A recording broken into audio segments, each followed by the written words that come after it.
Hello, hello, everyone. How's it going?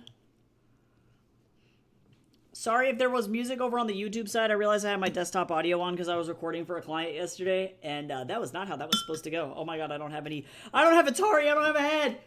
Everybody panic. Everybody freak out. All right, we're all right. How you doing? Hi, Chips. Hi, Gamby. Sorry I am late. I realize I just have like a lot of stuff that I constantly need to talk to my mom about. And I also am not doing very good mental health wise. So sometimes talking to my mom is the only thing I got.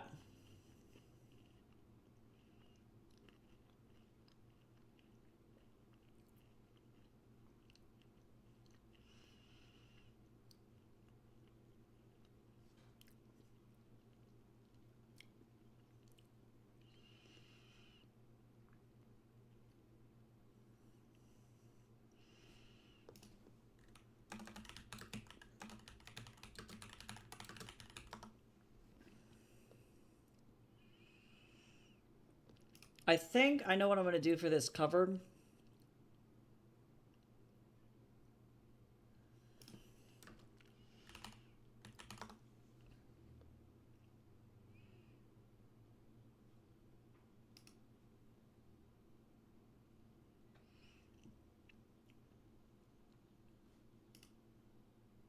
Not AliExpress giving a traditional fucking quote Hanfu quote unquote, and it's got a Korean hat on it. I'm scarred. I'm looking for Oh,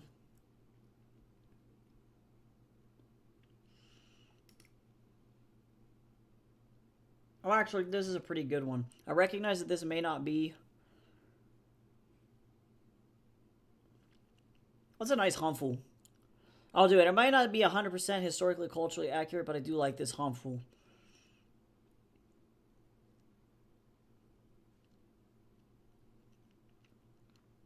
It's very fancy, but I will do this one, I think. Methinks. Okay.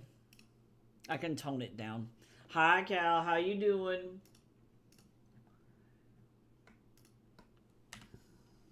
Let me finish eating my yogi and granola.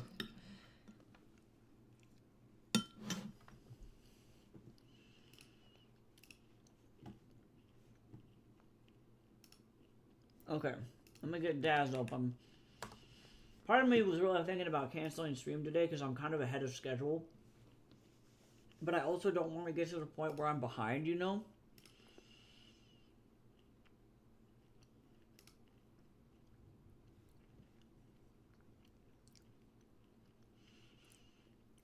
I probably could have used a mental health day.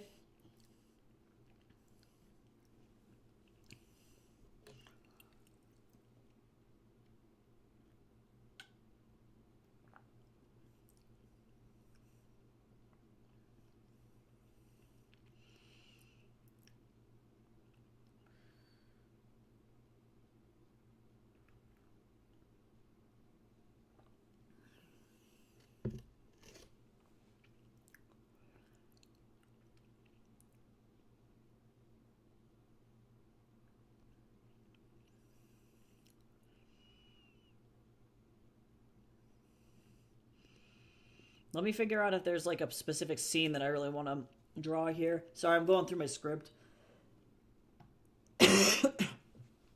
I'm dying.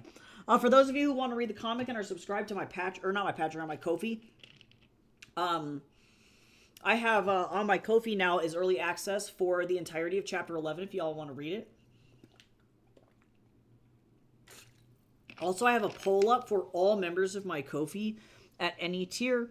That is, what the fuck is Sean gonna be wearing so that way she's not Nikki?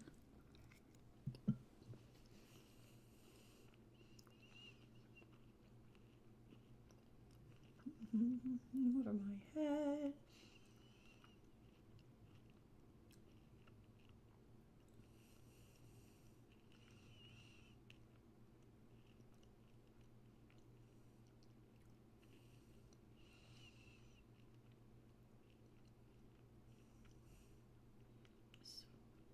Let's see.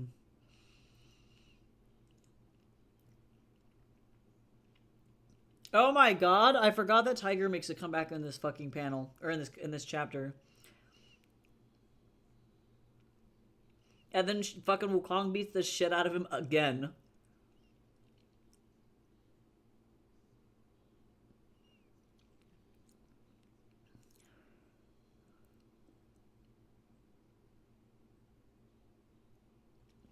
Oh my god, fucking Tiger. Alright. I forgot about that.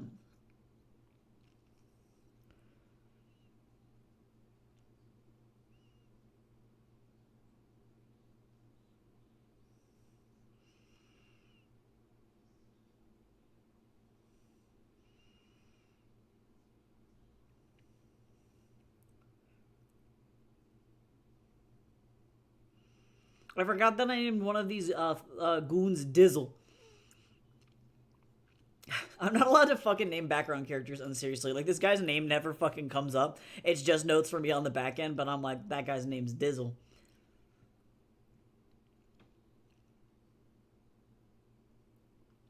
We got Dizzle Hizzle. And A Izzle.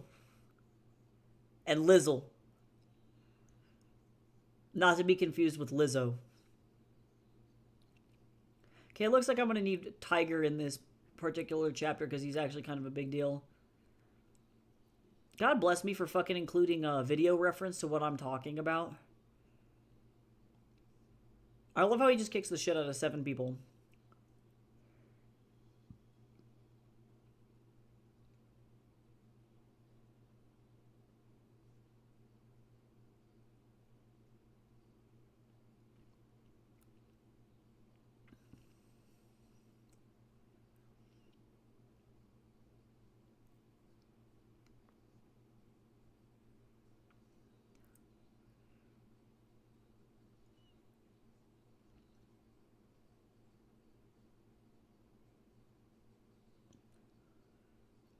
Okay, yeah, it looks like that's the major conflict here.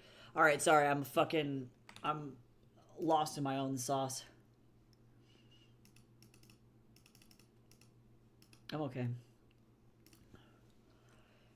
Hopefully everybody's doing at least relatively okay, I guess.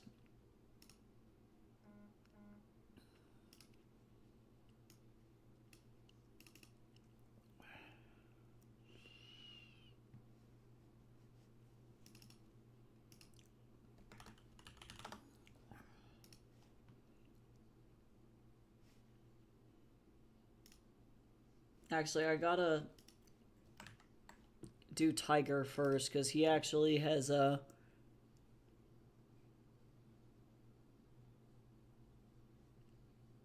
changed his body type as well. So I have to think about how I want to do that. What if it was just like a 15% increase? What does that look like? Oh, not enough.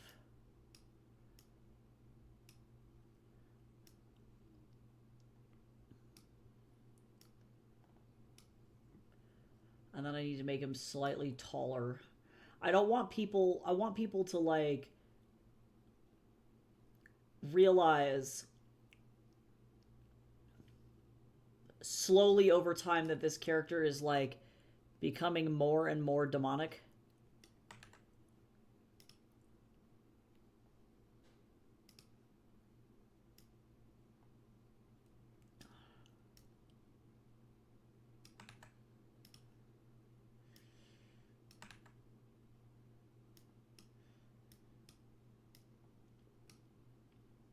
So let me... Yeah, I'll just do a 10% increase there. So now let me take this guy, file, save as, support asset, figure prop asset, and we're going to go with Tiger, but this is Tiger version 2. I'm just excited because that means Wukong can steal more clothes off of this man. What if that's where he just gets all his fucking clothes from, is he just steals them from fucking Tiger? And all of his outfits, the whole comic, are just fucking that guy's clothes. Which is really funny, actually.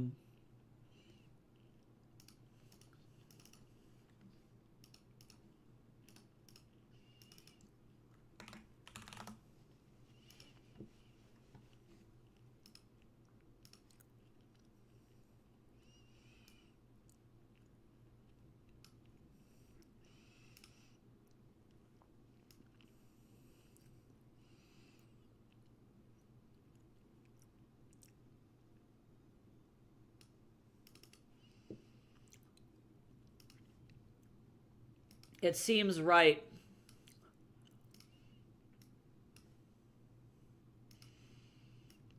This dude is just starting to get actually, like, terrifyingly beefy. Not in a good way, like...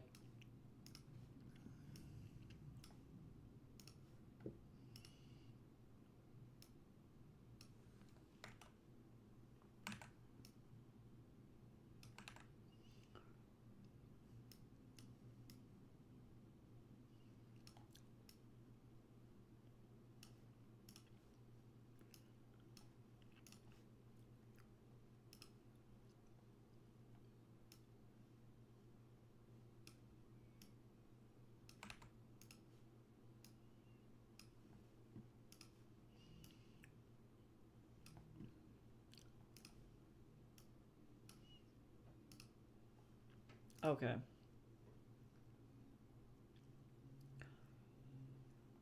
Sorry, I gotta really make sure his silhouette is good.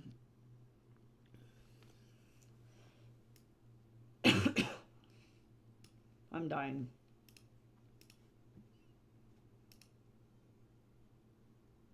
I'm really fucking tired, y'all.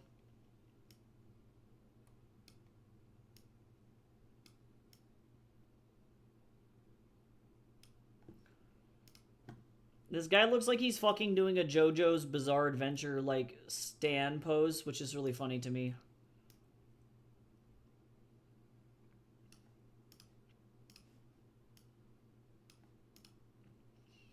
I'm not even mad about it, but it is really silly.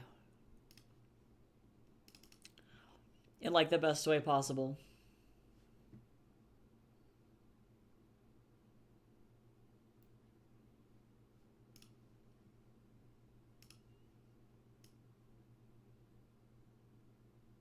I realize that this guy's height...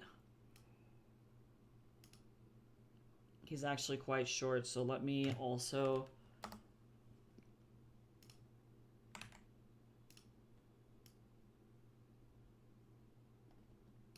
Oh, wait.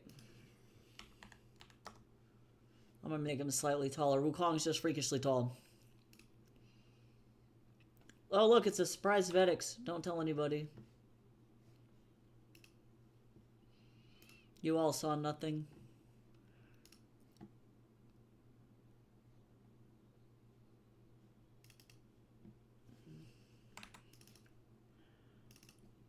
Sorry, today's kind of a slow day for me. I am not doing very good. I seem to be fluctuating pretty severely between, like, doing okay and then very much not being okay.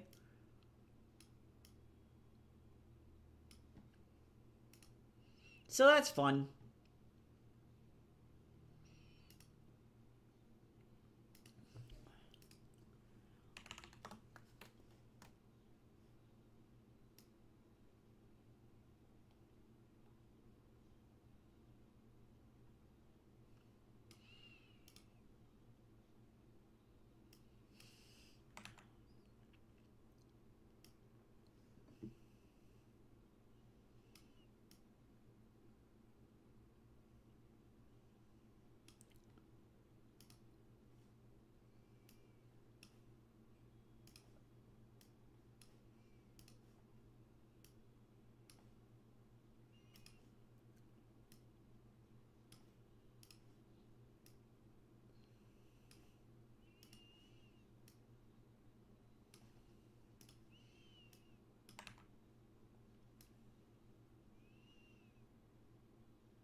I hope everybody is, like, doing okay. Oh, we got a self-care combo. I'm drinking some jasmine tea. Holy shit, it's so good. Oh my god, it's so good.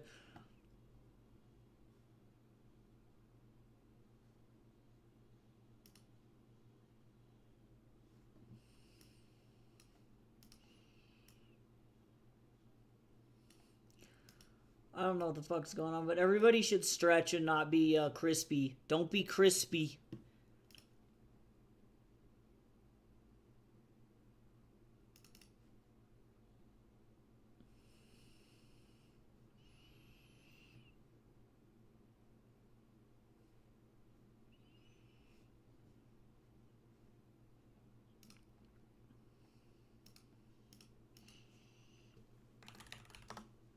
Okay.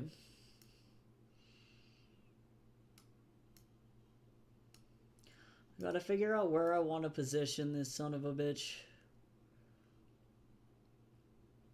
I think that's looking good. That's fine.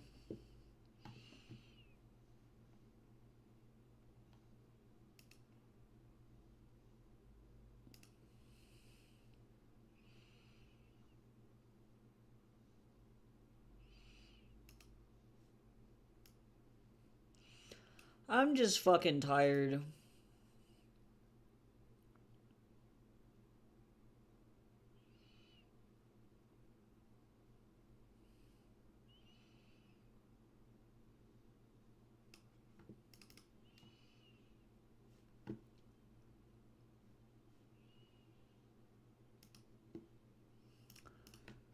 Okay. Okay. Okay. I just want Jace to come home, you know? I don't want to be here by myself. Oh my fucking god, speaking of Chinese related jokes, what the fuck? My emperor is fine. Your emperor has commissioned over 8,000 life-size terracotta soldiers and buried them facing east in the direction of his recently conquered enemies in the hope that they will protect him in the afterlife. And then the actual emperor, Chen Shi Huangdi, delete this immediately. I'm not paranoid, you're paranoid. Would a paranoid despot with innocent blood on his hands construct a bunch of secret underground passageways under his palace to avoid the prying eyes of the living and dead? If anything, it just proves how intelligent and rational I am, because no one can be sure of where I am at any given time. Being in a constant state of heightened vigilance is the best way to avoid assassins who are 100% real and 100% out to get me. Like, how dare you, sir?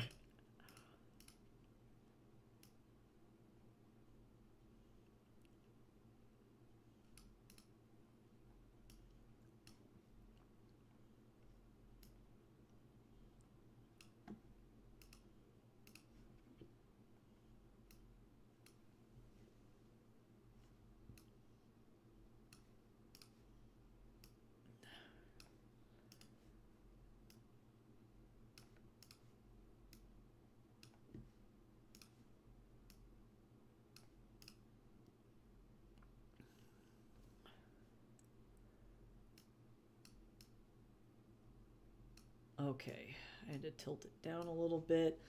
Methinks I've got it. This works. I have to censor it so that way there is no booby.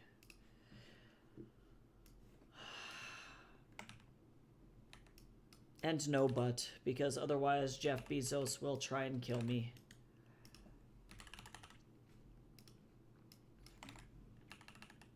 You know what I realize is my problem? I realize that just being in the United States is physically exhausting. And I can't do it anymore. And I don't know if I'm going to be able to wait until August to get the fuck out of here.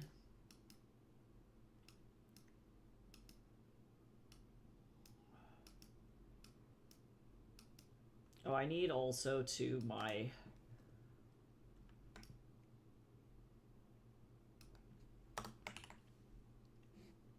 What do you mean you did not want something to wat?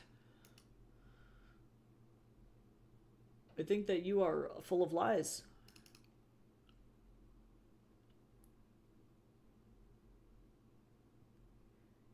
Full of lies.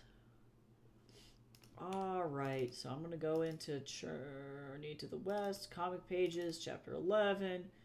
We're going to look at page 233.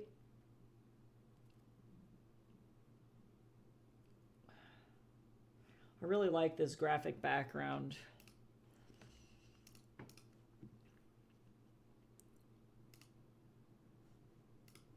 Okay, give me just a second to figure out.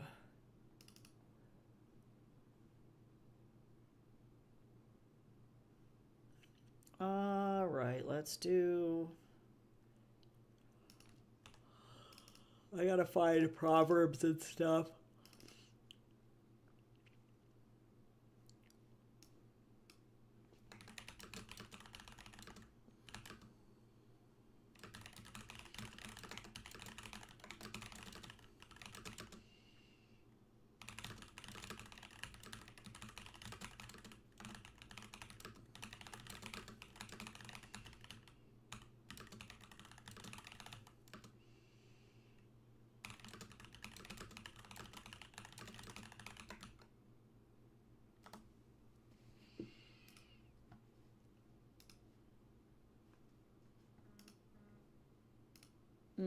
Okay, so now knowing this, let me get the proverb and this. We're going to drag this. We're going to put it over here.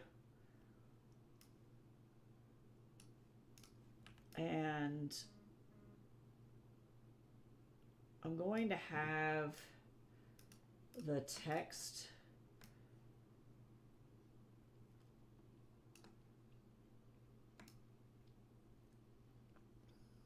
up here.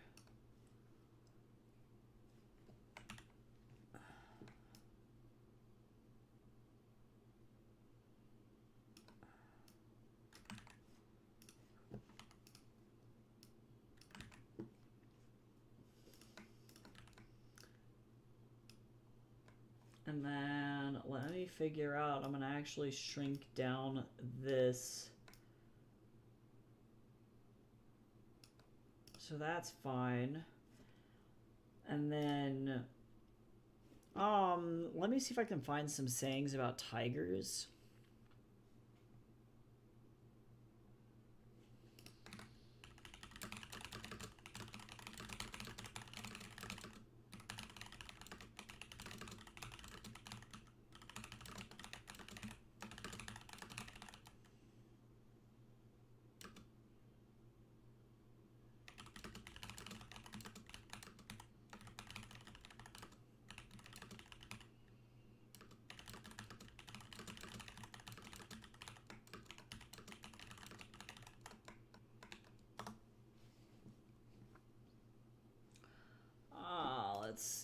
Let's see.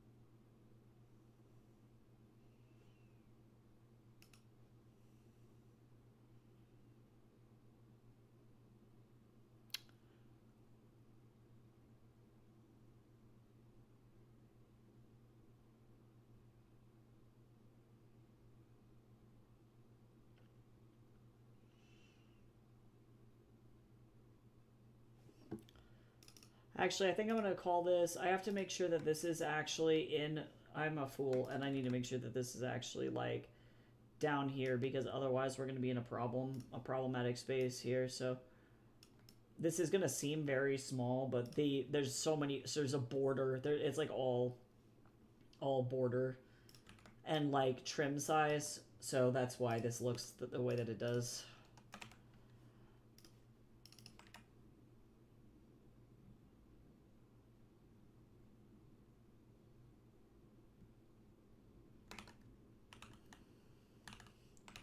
I'd like this to be larger.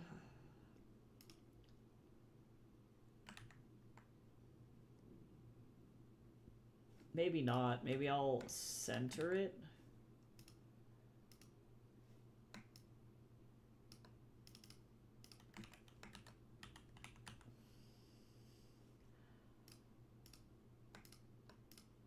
Sure.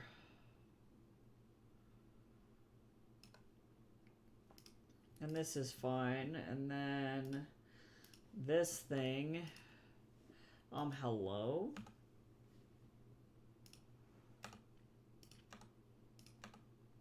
Get this going here.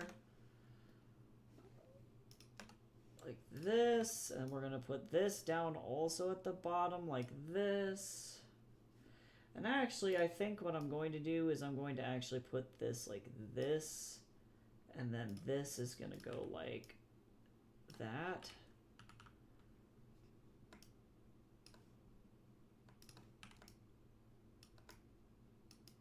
I need to see how it looks like with an actual background on. Give me just a second. Maybe like a gray. We'll go with gray for now, because I need to make sure that these all line up.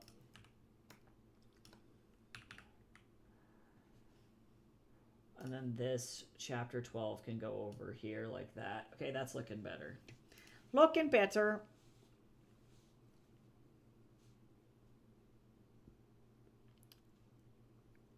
Oh my god, but Mood though, I love it when they actually have like the Costco free samples are fucking dangerous. I'm like, I will walk around here for 4 hours and just get free snacks. Like, you can't stop me. You can't stop my snacks.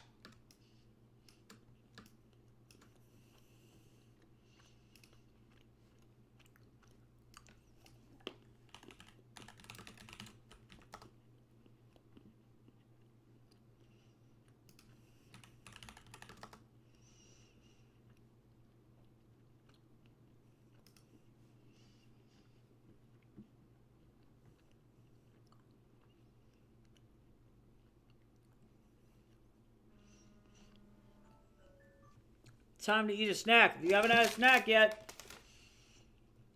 eat your snacks.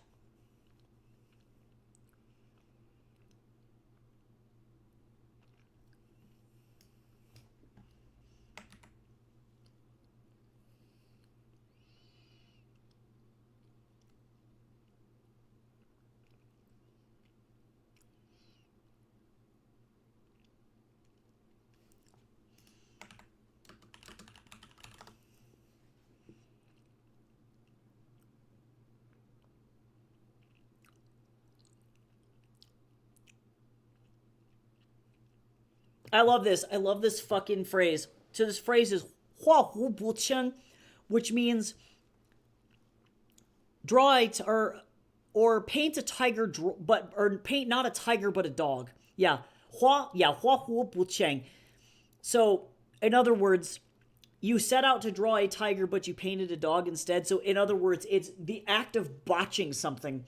You done fucked up is the ultimate, like, the idiom there, which is super funny, because this dude does get the shit kicked out of him in this chapter, which I think is hilarious. So this actually is the perfect fucking chapter title, or the perfect proverb for this chapter. That's fucking funny.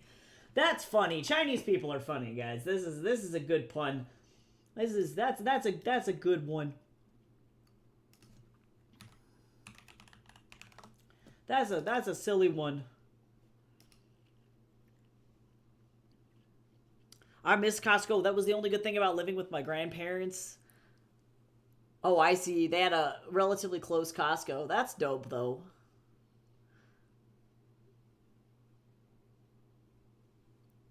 Normal hot dogs. You don't know the horrors that we've seen, Cal. We have to ask these questions in the U.S. because we don't know.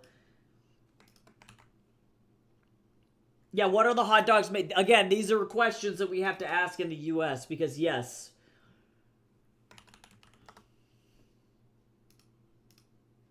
Because sometimes they can be made out of weird shit and you don't know. Just saying. The fear is real. I would argue that even in the U.S., most hot dogs aren't made out of pork. They're actually made out of beef. Which is weird to me. Nobody can collectively decide on what a fucking hot dog is made of. Everyone is like, does it taste like meat substance? Will it kill you? And the answer is if no, then you're legally allowed to sell it on the US market. Okay, Sean gets to have her bolo tie now. I don't know what she's wearing. I'm going to go check the lovely Ko-fi to figure out what this girl actually has on her body.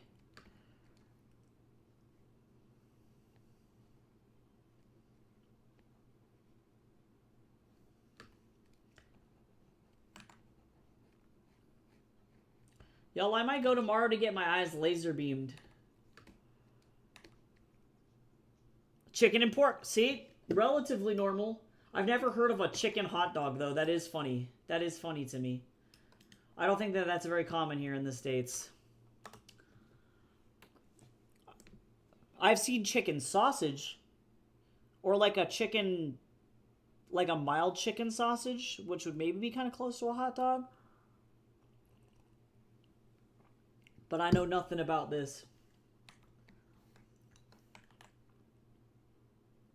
Yeah, I think I've seen them on occasion.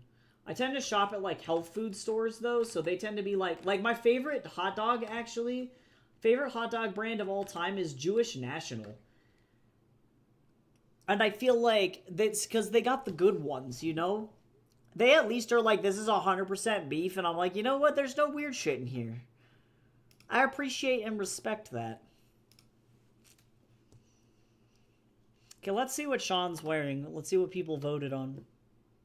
Y'all, you have officially, via people supporting me on my Ko-fi, have purchased me the equivalent of 1,440 cups of coffee.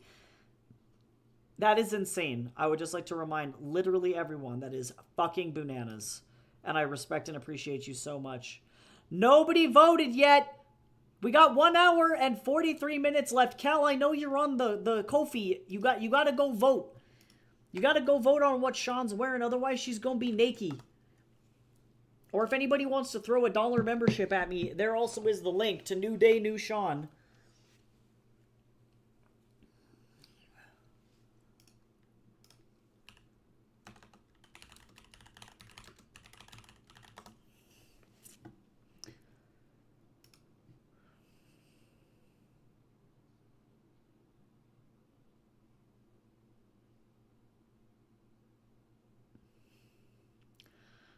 I'm gonna just put this girl's hair in a bun this time. Methinks. We gotta make her not naked.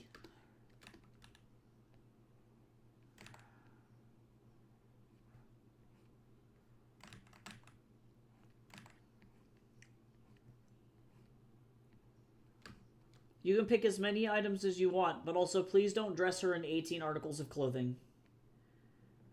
I will pick like one top, one bottom, one shoe.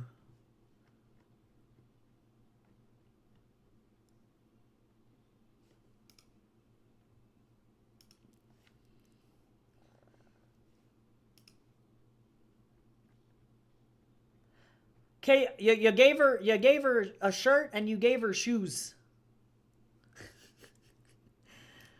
Cal, she's naked on the bottom.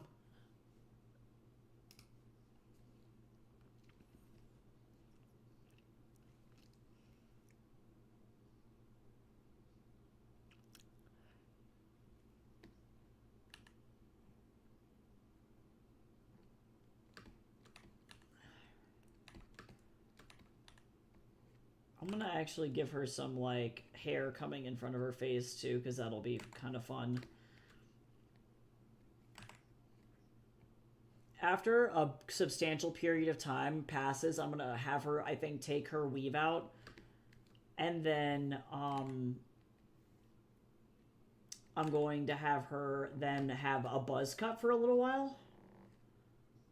Until she decides to get, like, twists or something.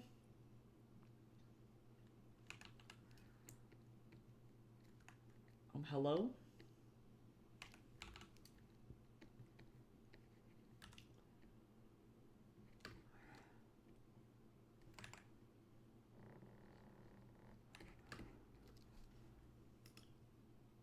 I was looking at what bottoms you... She naked! One shoe. That's the whole outfit. I can't. Exactly one loafer. I fucking can't. Okay, she's got a skirt. It's alright, she's not naked anymore. She's not naked anymore. We're alright. We're alright. Thank you, Cal. You saved her life. I don't think that she would have gone through the entire comic with a Sim style censor bar.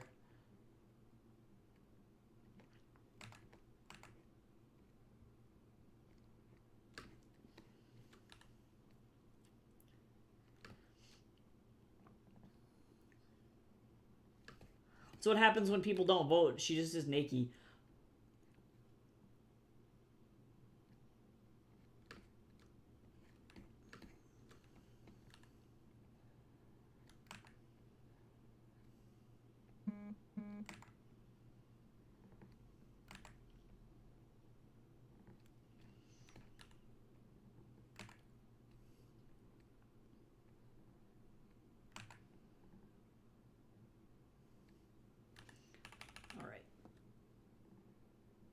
I love the black lipstick. It's great. This is my nod to German Expressionism. Tim Burton tried to say that you couldn't do German Expressionism with, Hey, Chips, thank you so much for that sub! Yo, thank you! You can vote too. I appreciate that so much, Chips. You now have also access to the entirety of the Betrayer's Blade voting system if you want to, like, vote. Oh shit, I actually gotta write Betrayer's Blade. Haha, that's funny. That's funny for me. It's like the last chapter, too. And then I'm going on a hiatus for Betrayer's Blade. But you can vote on that very last chapter for Betrayer's Blade of how the book ends, but you have free access to the whole book.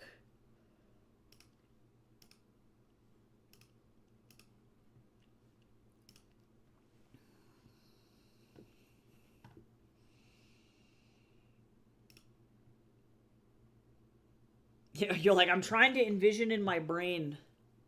Also, thank you so much to everybody who does support on Ko-fi. I really do appreciate it. Because right now we're working on buying me a new YouTube set so that I can actually film Liminal House YouTube videos and have them not look like Garbaggio. So I'll have a nice place to film all my TikToks and not look like a unprofessional plebeian. I'll wait for Chips to vote, too. I'll leave it alone. Let me know when you do, so that way I can get Sean in an outfit. I'll work on Wukong in the meantime. His outfit's easy. He actually gets to wear cool clothes this fucking episode until he fucking steals fucking more of Tiger's clothes. He's a little booty bandit. Wukong's a booty bandit. That's all I gotta say. In more ways than one.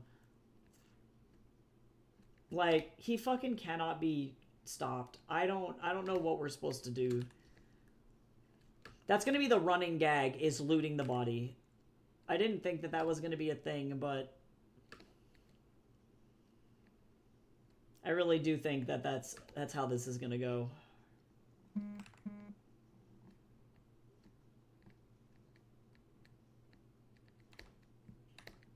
It makes sense.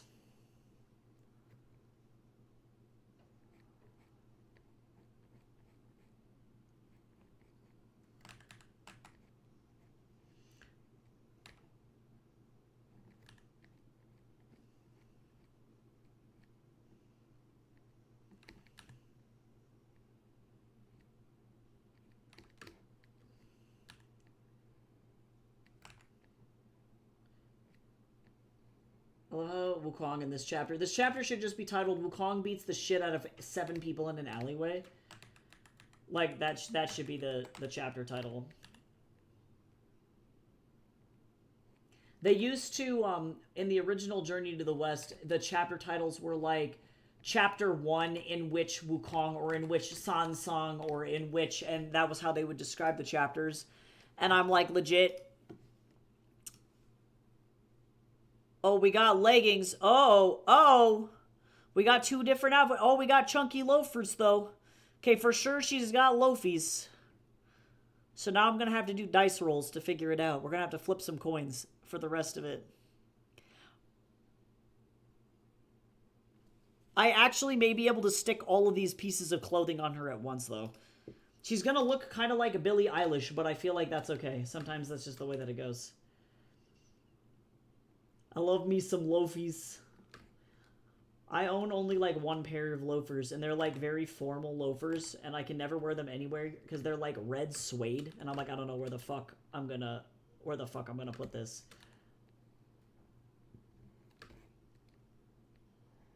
Oh my god, what's happening to Cal? Cal, live.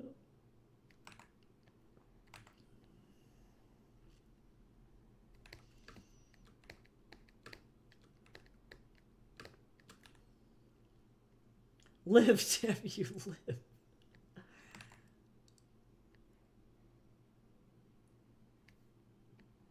Chips just ruined all of your plans. All of them. We watched destruction. I don't know why I imagine there's this one gif on Discord that's of that guy with his hands in the air like that, and it's like, he's like also fucking dissolving like Spider-Man from Infinity War, where he's like, I don't feel so good, Mr. Stark. I feel like that was what just happened. Okay, but do I want him to have... His hair is still going to be up. Let me see if I can find some different styles of Ming Dynasty buns.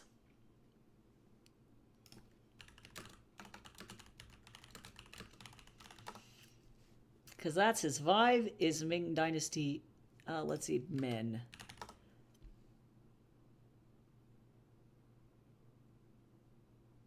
And a lot of it was very popular, like half up, half down.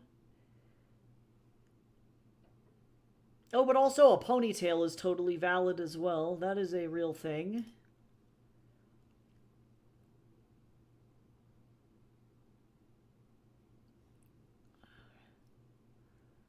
A ponytail would be kind of fucking cool.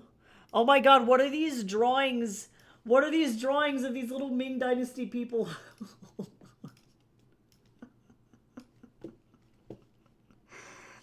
Oh, that's funny.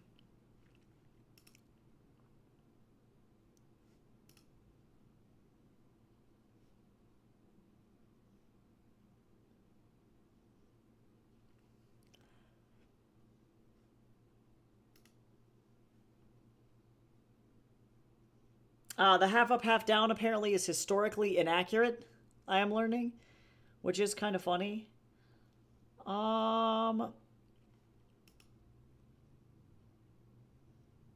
I wish that there were more videos on bun styles.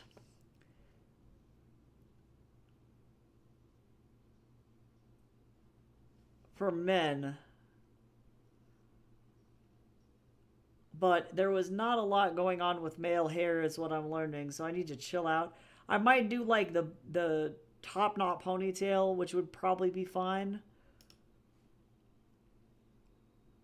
If I see another white dude in a man bun, I'm gonna totally fucking flip my shit.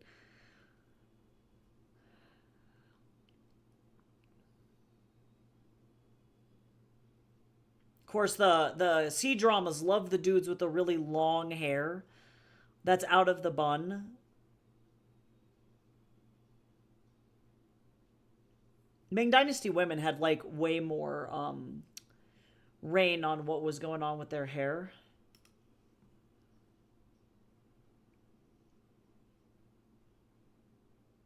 Oh, interesting. This double bun looks like it actually was a... Well, it might be a hat, though. It's hard to tell on the little terracotta guys. It's like, is this, you know, is it a hat or is it was a part of their hair? And I think that it was indeed a part of the hat and not the hair. What does this person on Tumblr have to say about this? Are you an Hanfu expert or...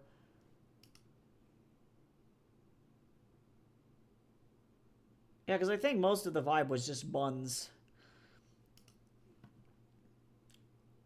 But I do like these ponytails, actually. They're very classy. Oh, man, what the fuck? They got an entire book. Okay, hold on, wait a second. This is about to be very informative here. Qin Dynasty, Republic of China. Yes, that makes sense. Cutting hair is more critical than the change of hairstyle. Haircutting meant social control.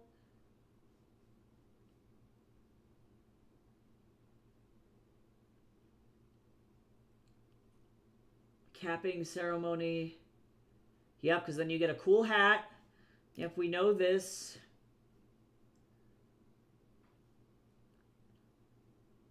Oh, yeah, and then shaved heads were not great. They actually did not often braid their hair, believe it or not. Hair braiding was not popular in the Ming Dynasty, so I have to be very careful because if you look at, like, this, for example, you'll notice the Ming Dynasty, so that would have been up to about 1645-ish, give or take, or 1640s. Not really a lot of braids, and you can kind of see that in a lot of illustrations. Versus the Qin Dynasty was a lot of braiding, and so I have to be super careful because, like, while Wukong has lived through a lot of these periods in my particular adaptation, he was stuck in a mountain from about the middle of the Ming Dynasty into now, and so, like, he definitely still has more Ming Dynasty traits. Yeah, the cutting of the hair often accompanied castration in ancient China, and hair was cropped as a form of punishment. So, like, really kind of interesting stuff. So, yeah, long hair, very, very important. If you got your hair cut off or if it was bound in any way, it often indicated, like, could be disrespectful. So, yeah, hair history is wild, and I want to make sure that I get it right in terms of that. And a lot of C-dramas do pretty wild shit with their hair, and it actually pisses off a lot of, like, Hanfu historians, so I'm like...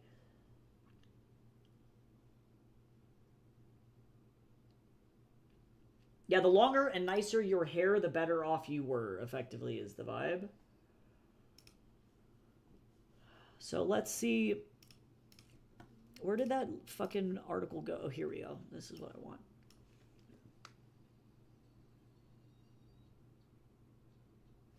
Hair accessories. This I'm familiar with, because this is, yeah, this is definitely post. Yeah, this is Wangtian. This is a net cap. This was also very popular. It's effectively just a hairnet, but it's to keep loose strands of hair from fucking going directly into your eyeballs.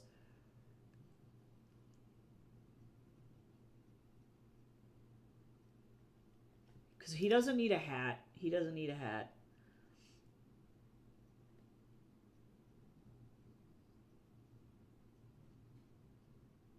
I love how you turned into an adult and you get an upgraded hat. Does that make sense? Like, yeah, when a man entered adulthood, he had to tie his hair into a long bun called a ji on either on or behind his head and cover the bun up with the hat.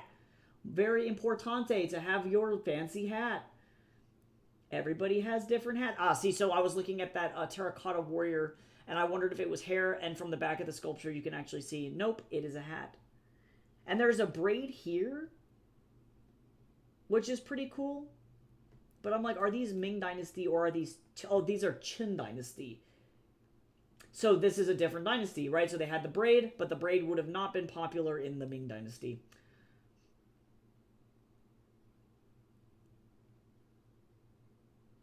Yeah, the long half up, half down hair is wrong. She's like, it's hot, but that's not right.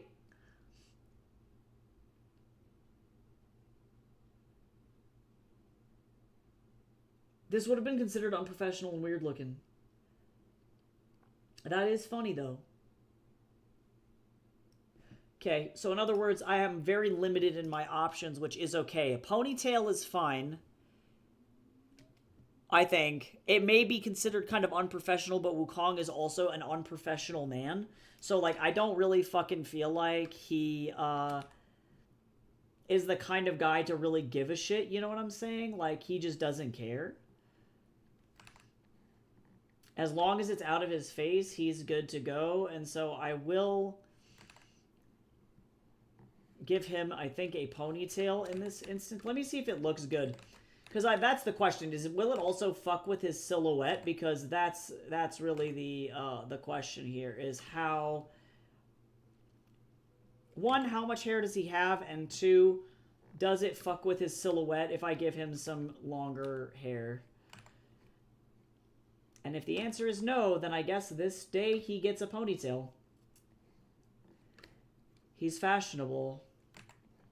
Yeah, that was often why a lot of the reasons in Journey to the West originally he was often considered unkempt or less than human, low society, low class, because in the OG Journey to the West, he's a monkey. He's just a straight monkey. So he doesn't grow hair on his head, but I wanted to indicate his social class. A lot of the times he's depicted with the hat or the caps on his head to indicate his royal or like wealth status. So I'm like, there's got to be a bun under there. I know that when they did the 1980s version, they gave him hair. So I was like, I don't know. I'm going with that. That's kind of where I'm at. So if anybody asks me, I blame Liu Xiaoling Tong and I blame the 1980s Journey to the West because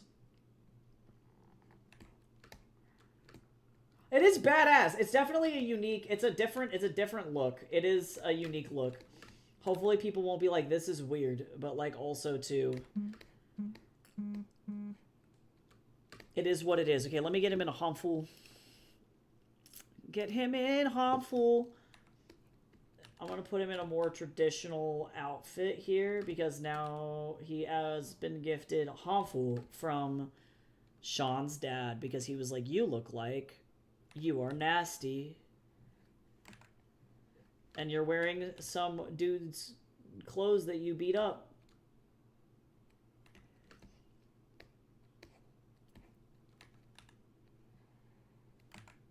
Also, too, I want to show off as much Hanfu as I humanly possibly can in this because it is cool. Hanfu's neat as shit. And I really would like to be able to have him show off as much Ming Dynasty cultural clothing as humanly possible. What I need is Mochi Hanfu to give me sources and guides. I should message her and be like, hey, help. Which books do you recommend, girl? You know what you're talking about, and I don't want to depict anything fucking weird. I'm like, girl, help. Show me your ways.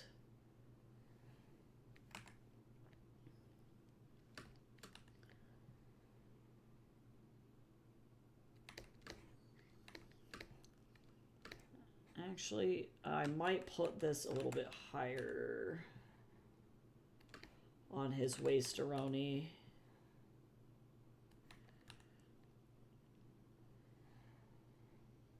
And I also have to have something that's super simple that I don't want to die drawing every 15 seconds, you know? Okay, and then he has a Mamien. That goes all the way down.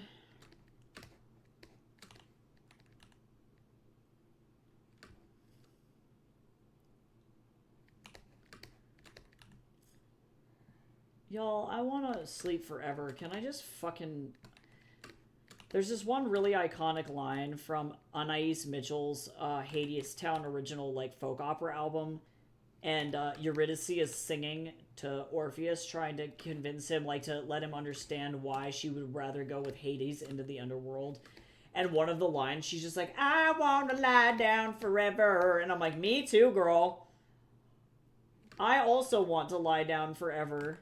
Like, holy shit.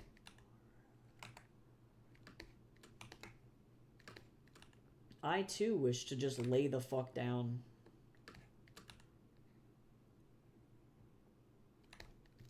Like, good fucking night. I'm gonna go to sleepy.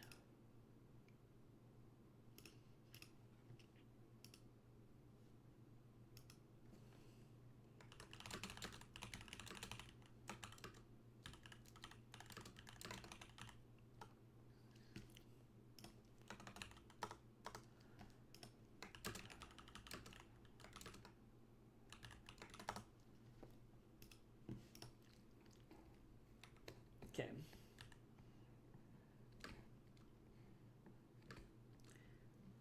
I'm trying to resist the very real urge of going to Vancouver, and once I pay off all of my student loans, or I'll wait until I become a citizen, and then once I pay off all of my student loans and have access to FAFSA again, trying to resist the urge to go and get a associate's or a bachelor's in Mandarin is like strong. I want to fucking learn Mandarin so bad.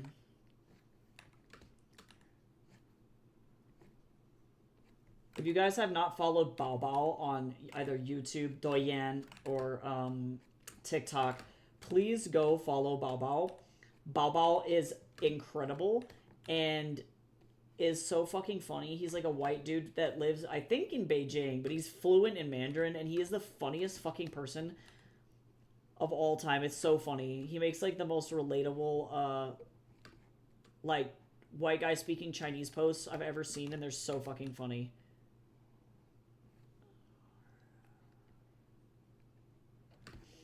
God, I'm gonna have to do so much martial arts in this outfit, and I don't know why I did this to myself.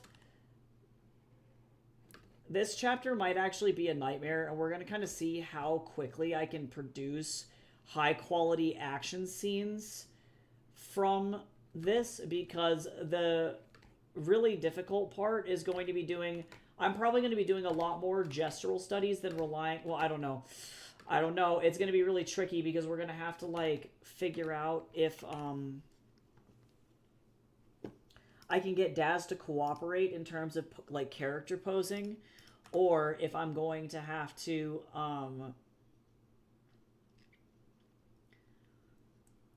I don't know, go forth and, do gestural stuff.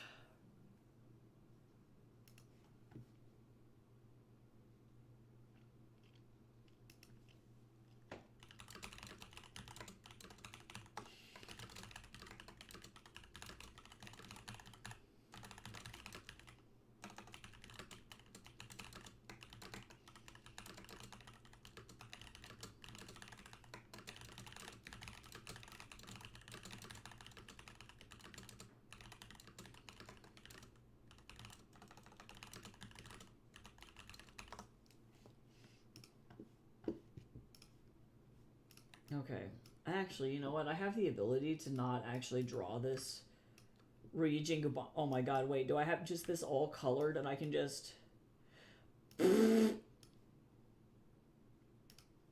Sometimes I do the right thing. Just saying. Sometimes I do the right fucking thing.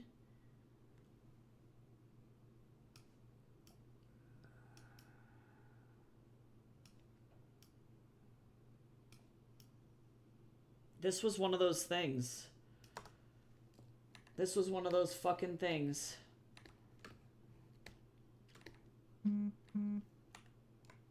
I do really want to, like, thin up these lines, though, because these are pretty fucking intense for no reason.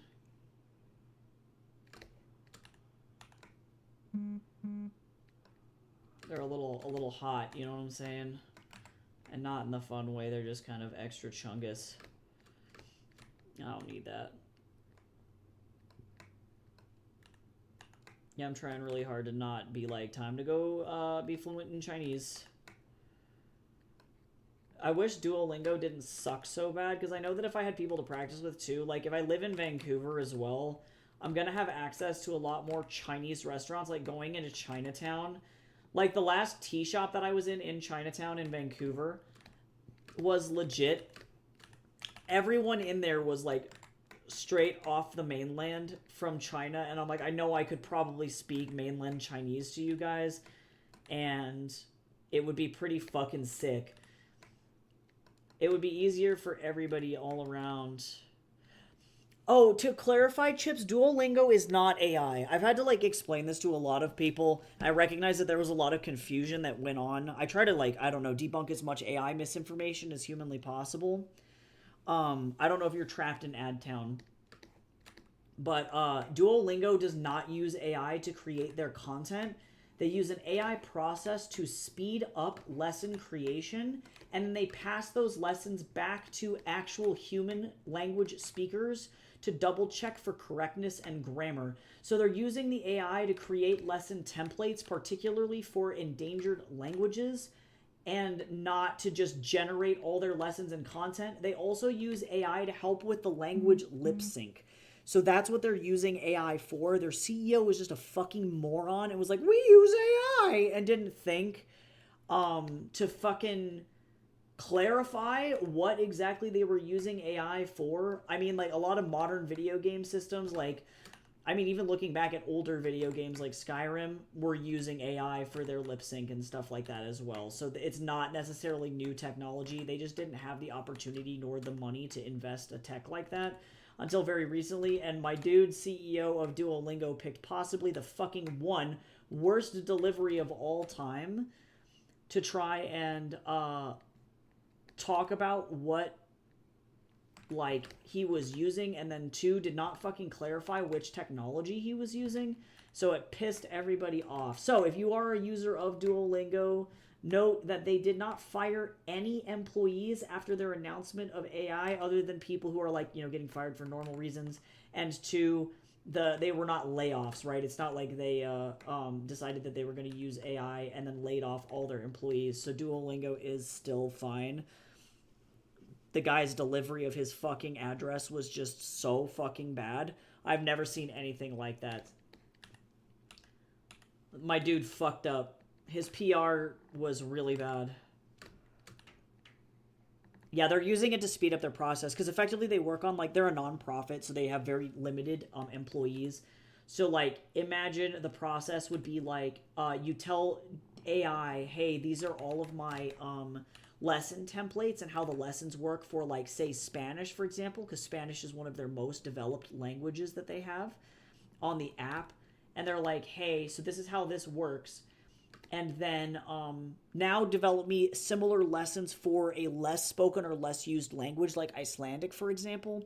The AI will then go, oh, okay, here's the same structure where you start with really easy vocabulary, easy words, regular stuff, and then you work your way up. So that way you can have more than, like, 2 units of Icelandic, for example. Or, like, I don't know how they're going to handle, like, Navajo, like Diné, or other endangered languages like Hawaiian. Because this will make it easier for them effectively to have that, but, like, with tonal languages like Diné, I don't know what they're gonna do. And it doesn't change the fact that their fucking tonal languages also are ass. Learning Chinese in Duolingo is literally fucking hell. It is some of the worst shit I have ever seen in my whole life. I don't know how they expect anybody to learn fucking Chinese that way. And, like, my biggest gripe with Duolingo from a language learning standpoint, because I'm fluent in Spanish and English, my major problem with Duolingo is that they don't explain any fucking grammar. They're like, good luck. Here's some new words, and we're conjugating words. So for certain very case-heavy languages like Russian, fucking nightmare. Like, you can't use it. But yeah, there's a chance that other language learning apps do also use similar AI techniques in developing their future lessons.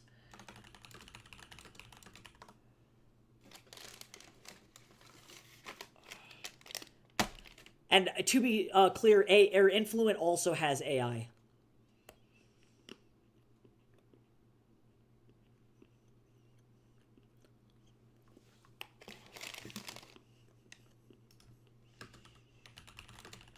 Let me make sure this is the right Influent. Oh, actually, JK, never mind. Cancel that. Rescind that statement. They've come out and said that they do not use AI. As of right now, they're using speaker-recorded stuff. Yeah, so what Duolingo is using AI for is, for example, they teach the text-to-speech. Like in Spanish, say you have the sentence, like, yo soy un burrito, right? I don't care. Something really easy. And say they have not recorded that before. They're using AI to train text-to-speech. So in other words, they feed it that sentence. It understands Spanish phonetics. And the AI text-to-speech goes, oh, yo soy un burrito, in whatever, like, character voice that they have. So I guess there is that downside where, like, it really depends on, like, are you comfortable with using AI as text-to-speech, if that makes sense, right? Like, And some people and I totally respect this. If you have qualms with language learning and using AI as text to speech, this is like a totally valid concern. Because again, for certain tonal languages like Chinese, Vietnamese, Diné, other tonal based languages, it's like, can you effectively teach somebody how to speak a tonal based language that way? And I think with the technology that we have right now, I would argue probably not. So finding another like Chinese based app to support for tonal based languages is probably a better idea. But yeah, for like Spanish, I'm like, I don't really see a problem with what they got lined up anyway. But Jesus Christ, I need these companies to like figure out how to have better PR, and they should not let their CEOs just like go onto fucking Twitter and be like, we're using AI. Because it's like, that's the number one fucking way to absolutely tank your entire business. Like, I recognize that's what happened to Larian as well. And like, every studio has their own pipeline. But for people to assume that every animation studio is 100% AI free is very foolish at this point. And like, Larian tried to make it clear that they were not replacing concept artists with AI. But because their PR was so fucking bad, so bad. Oh yes, I just got a recommendation actually for Lingo Deer from a friend that I met at a convention who's moving to Seoul, and she uses it to learn Korean, and Korean is obviously not tonal, but apparently it's fucking super good. So Lingo Deer is my next step for Mandarin Chinese, because Duolingo, to be frank, fucking sucks so much booty hole. It's really bad. Really, really, really bad. And again, I think it's mostly the issue of like, they don't explain to you how case changes or grammar rules work. You know what I'm saying? It's like they fucking throw case changes at you or conjugations at you, and then they don't explain like, hey, so when you're talking about past tense, this is how you conjugate past tense. In Spanish, you add an accent and you do all of these things, right? And so instead of corrió, it becomes corré. I ran, right? Or habló español instead of hablo español, to talk about past tense, or hablé español, those kinds of things. And my fucking case conjugation for Spanish is super fucking rusty. But like, to effectively be thrown like into Chinese, or like in Chinese is not bad actually. They have effectively minimal conjugation, so reading Chinese grammatically is like really fucking easy. The characters are difficult. But with Russian, holy shit. Like, Russian has so many fucking case conjugations, and when I was learning it in college, it's like, okay, getting it from an actual human makes this really easy, but as soon as I opened up Duolingo, I was like, Jesus Christ, this is a fucking nightmare. Like, who?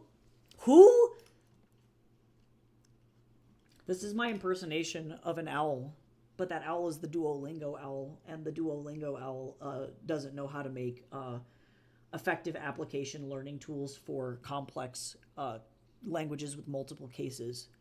Who? Yeah. So fucking terrible. Fucking terrible. Alright, so we're gonna layer her into multiple layers of clothing here. Beanie eyelash mode activated.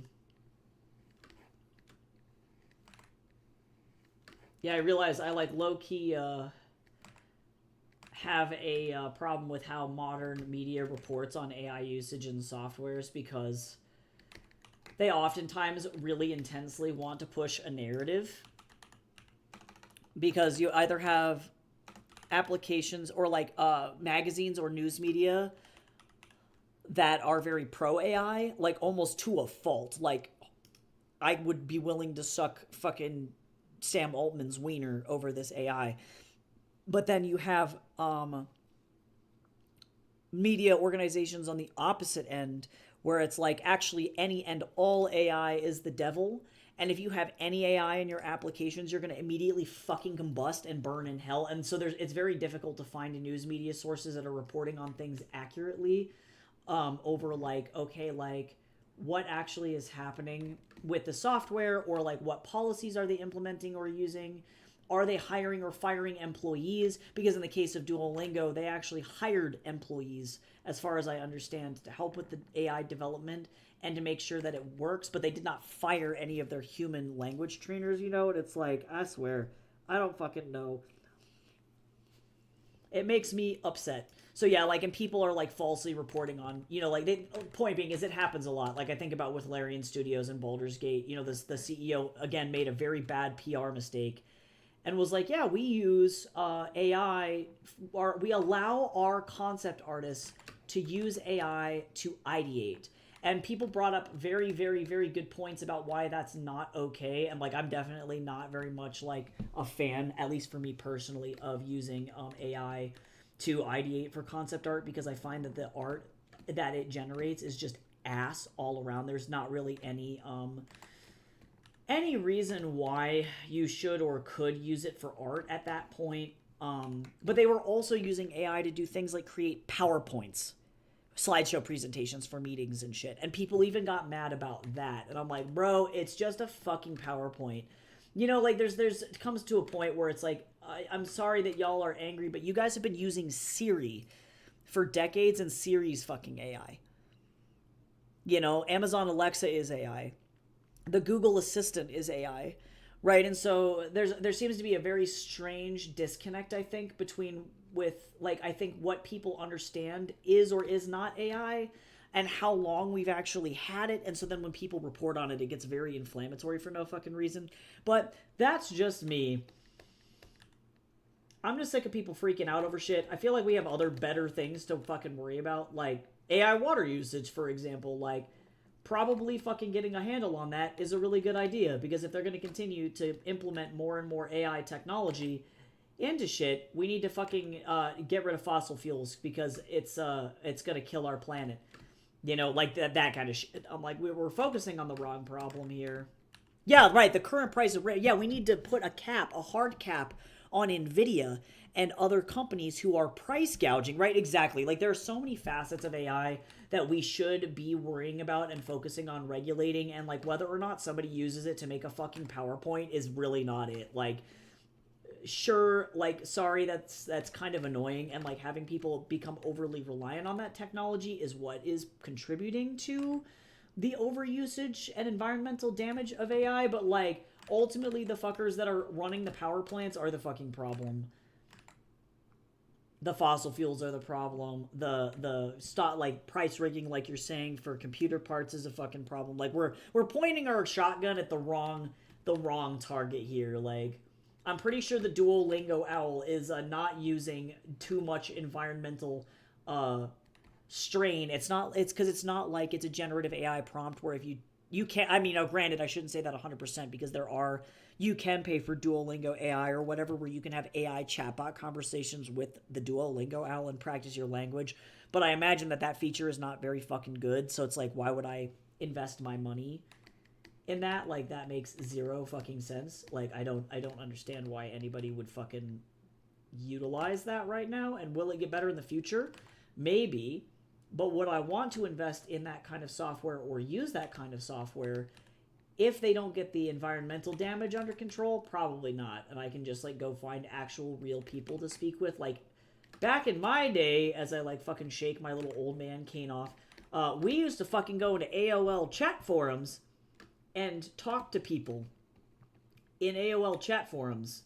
And we would hook up with people that way and then practice speaking the language in ye old golden days of pre-AI. So it's like, you can find people to talk to. Like, the internet's a beautiful place. Like, you can just go on and make videos in Spanish, and people will help you practice your Spanish. Like, you don't need to use the Duolingo owl to do that, and ultimately you're probably going to have a better experience. Or maybe worse. I don't know. I got told I spoke trash Spanish by an Argentinian one time, so like, I guess the world is your oyster and anything can happen. At least the Duolingo owl isn't racist? Like, I don't know. Not yet, anyway. Fuck.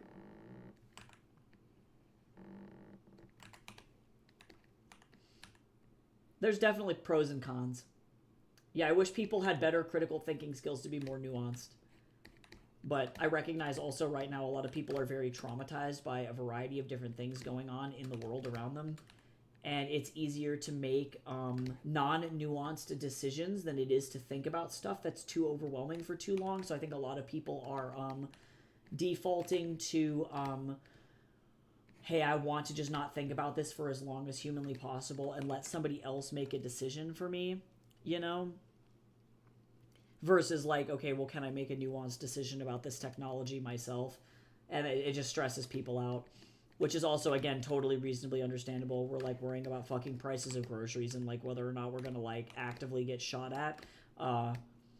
So it becomes one of those things where it's like, you do got better things to worry about, but then in that regard, like, don't worry about it then, right? Like, you don't have to have an opinion on everything. And if your answer is like, I don't use AI, so I don't know. I don't know how I feel about it, then that's like a totally valid response as well. It's like, you're not obligated to make a decision one way or the other. And as long as you're like conscious of the environmental and social impacts that shit's happening, like that's good enough, you know? If people around you are saying, hey, we don't want AI data centers near our town because they're taking all of our clean drinking water to use in their coolers, and as long as you make a good like humanitarian decision and say, yes, you're right, we don't want that, let me vote to not have this like AI data center over here, then I'm pretty sure you're good. Everything's chill. I don't know, maybe I'm old. Maybe I am an ancient man. Maybe I'm just tired and traumatized. Who fucking knows? I really do think that the like company, like corporate over-reliance on AI though is starting to get annoying as fuck. Like people are starting to like just go get analog like Super 8 cameras and shit again.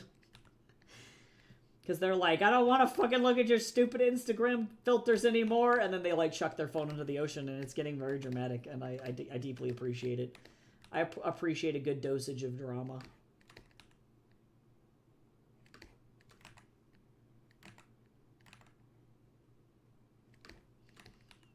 I too wish to go yeet a robot into the ocean. Actually, they probably don't deserve that.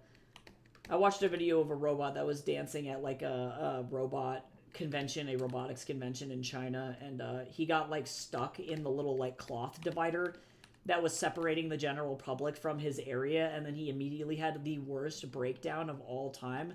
And I think that he saw God. If he was capable of rational consciousness, he would have had a come to Jesus moment. And it was both the saddest and funniest thing I've ever seen in my whole life. And I feel like that's really where we're at with the tech. Where, you know, we got robots literally getting stuck in barriers. Like, they don't know what the fuck is going on.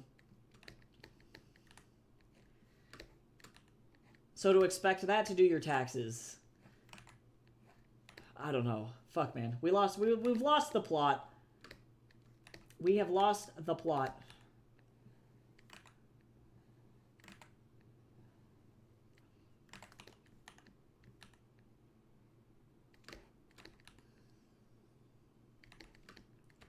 I do think that CEOs need better positioning, though. Because they're not making their cases any better for themselves. And, like, even if they do have good ideas, like, for example, without CRISPR, which is AI-powered now, we wouldn't have the ability to, like, cure crazy diseases. Like there was a kid who effectively like he was just cured of an illness where he had a genetic anomaly that was like effectively his body for whatever reason just consistently produced toxic levels of ammonia, which is wild. And so he would just like have ammonia build up in his body, and they couldn't get his body to stop doing it, but using AI and using CRISPR, they were able to develop a 100% custom tailored treatment just for him. And that treatment allowed him to live, you know? So I'm like, at this point, like that kind of shit is great. We should keep a hold of that shit, but like, and to help people understand it's like, no, this is good. Like we want this technology is the shit that we want. We don't need fucking AI trying to do taxes. I don't care who the government sends. I'm not paying taxes. I can't. Fucking the robots like doing IRS tax evasion. Yeah, I can't believe that we keep making the mistakes that we do. Like, there was a kid who unfortunately like ended up dying because he OD'd on medication because ChatGPT told him to take a specific amount of medication. And I'm like, I don't know how to tell people that it's like you can't use ChatGPT like that. Like there are plenty of things. Like again, use it to make your fucking PowerPoint. If you're overworked and underpaid, fucking use the robot to make your PowerPoint. at this point we got other shit to worry about. But like, if you're gonna ask ChatGPT, yeah, to teach you how much medication you should take, like that is the opposite of what we should be using the technology for, and clearly it's not ready for that. Like,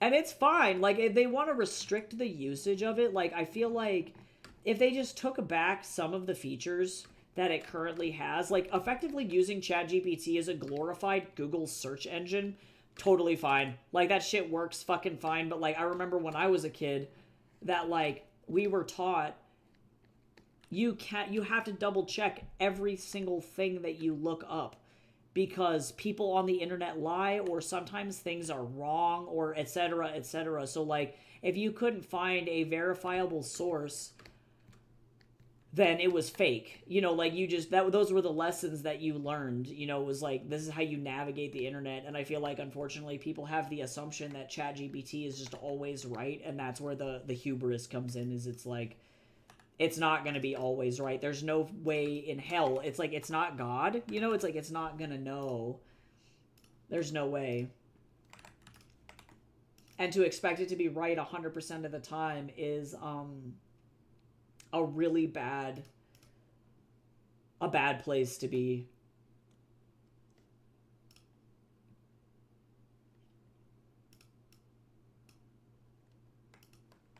And that's where shit gets really fucked up. And I do also feel really bad for the people who are like, ChatGPT's my boyfriend. And I'm like, are you good? Like, actually, in all genuine honesty, like, in earnest, are you good? Because, like, I don't know. I think it's an interesting indicator. It's very indicative of, like, the state of Americans specifically. Like, I don't think other countries have as much of a problem as we do with over-reliance on AI. But what that tells me is, like, a casual, like, societal observer, is it's like, oh, our people are suffering. Like, people living here are not having a good time. They're very lonely.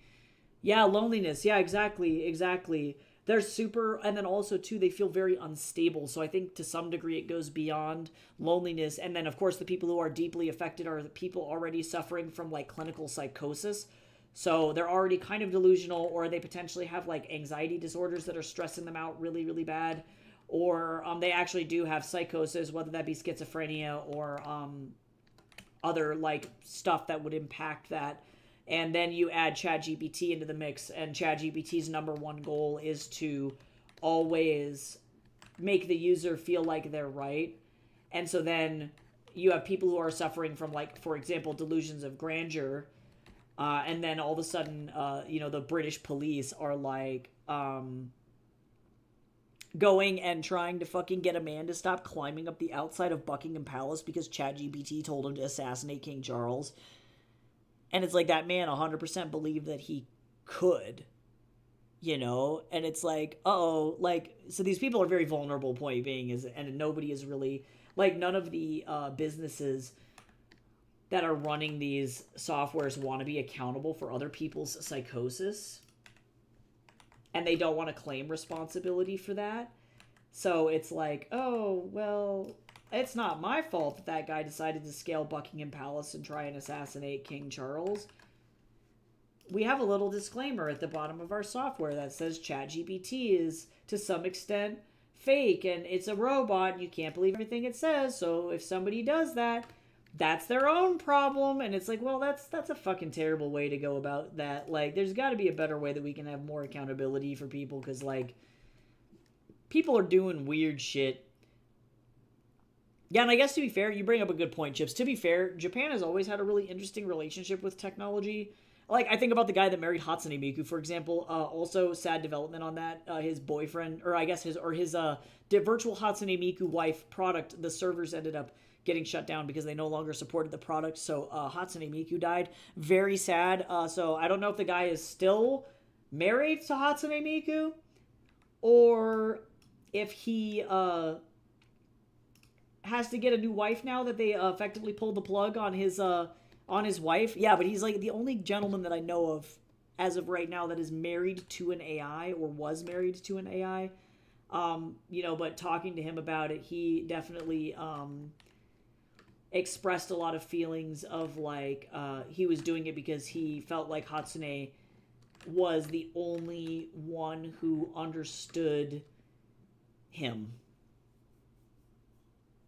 And he felt very disconnected from the rest of the world. But he got married to that Hatsune Miku toy like a decade ago. You know, so it's definitely not a new phenomenon for sure. But it addresses a very interesting, real, and very weird thing that humans do, which is like give a lot of emotion to inanimate objects and technology. So they should have fucking anticipated this. And there are some iterations of this kind of tech that I think are really well utilized, like Replica, for example. Replica is a therapy AI, and it's been around longer than ChatGPT, as far as I understand. But what's interesting is the way that that thing works is it's like if you start to experience severe symptoms and it starts to get really, really bad, Replica will tell you, hey, this is a problem that I can't solve, and it seems like you're going into what I would consider crisis mode. You need to contact an emergency service provider. Here is the number on speed dial for you to call for instant help. Because I can't help you. Like, dial 999 or dial 911, you know. And it will pass the baton off. Versus ChatGPT is like, I'm a therapist. And I'm like, no, you're a robot. You can barely do math, okay? You have the memory capacity of, like, a bad toddler. I will tell you shit, and then 5 minutes later you will fucking forget it. And you also hallucinate information and links. Like, none of this is good. Nothing about you is fucking good. I'm like, everything that you do is just fucking trash. Your ass, ChatGPT. Yeah. So I'm like, well, can I fucking have you do basic math for me because it's something that I don't like to do? Yes. Because I think what people don't realize too is we're now to the point where like Google has integrated Gemini so intensely into even their search engine that even if you're like, well, I don't use ChatGPT, I use Google to solve my problems. It's like, well, every time you put in a Google search now, because this is the way that this goes, you're doing a generative or a ChatGPT style AI search, because Gemini, you can't turn it off at this point. So now it's like, okay, we are now to the point where they won't let us not use it. So now what do we do? And that's annoying as fuck. Like the fact that we have to like go to great extents to like opt out. Like I probably am going to delete my Instagram account, for example. Well, I don't know, maybe not. I have to try and figure out what to do. I have to maybe consider purging all of my Instagram posts because of their AI policies and shit. Like, it's just making it so difficult for fucking humans to be able to successfully navigate this new tech, and we're being shoehorned into places and not really given a lot of choice, which is my major issue with it. It's like, I need you guys to get your shit together environmentally, and I need you guys to give people opt-out buttons, because not everybody wants to be fucking, you know, have our data scraped 24/7 because you're reading every message that I send via AOL, or not AOL Instant Messenger, via fucking Facebook Messenger. Like, this is your fault.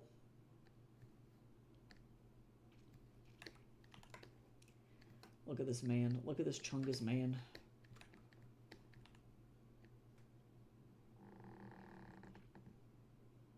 Yeah, just the lack of choice is really fucking bad.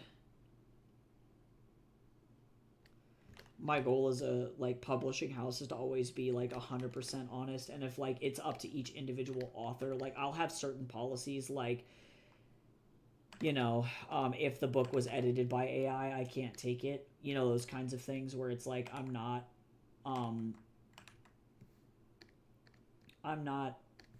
willing to risk like hire a human editor, you know what I mean? At that point it's like, sorry, you have every opportunity to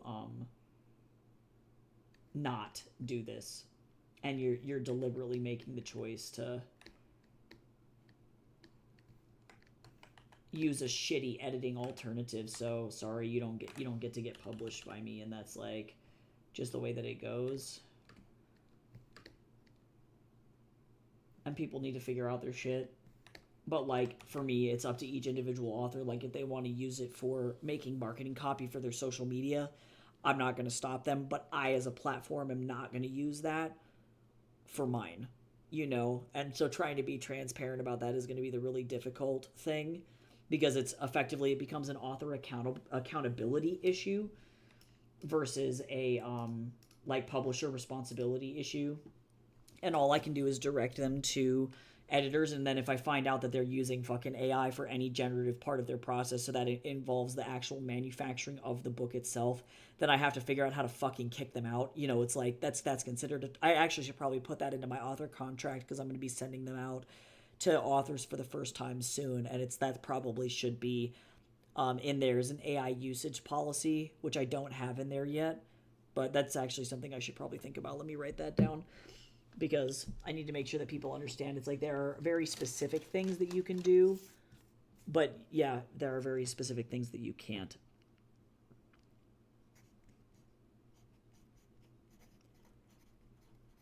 So that way, if anybody comes for me, then I can be like, hey, I told you, like, yeah, I told you can't have an AI editor. You need to hire an actual editor, you know.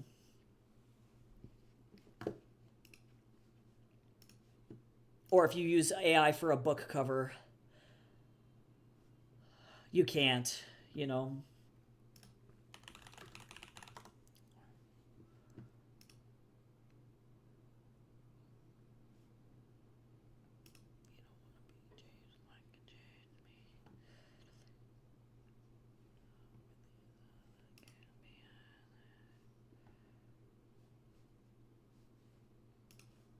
Okay, let me see what I'm doing for this background. I'm going to start with a dark blue.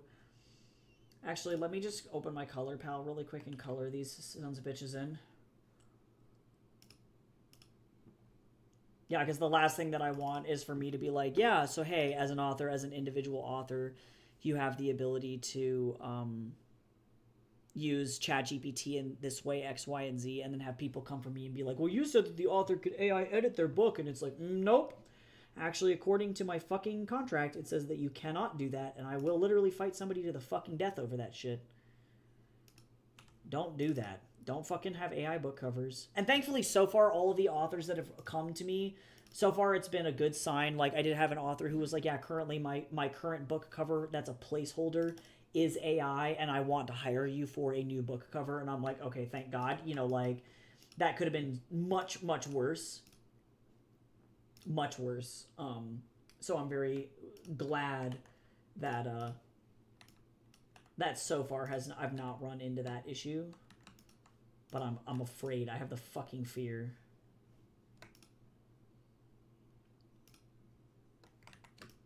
I'm like waiting for the moment when somebody is like, look at my beautiful cover that I paid an artist for, and I have to be like, that is AI, my bro.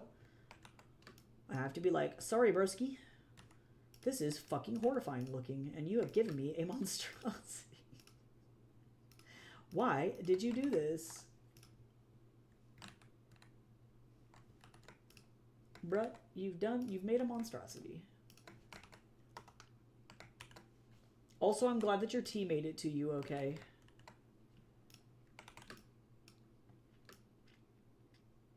The fucking fact that the US got hit by storms, I don't know if you got slammed as bad up there, but it caused a bunch of really fucking delays.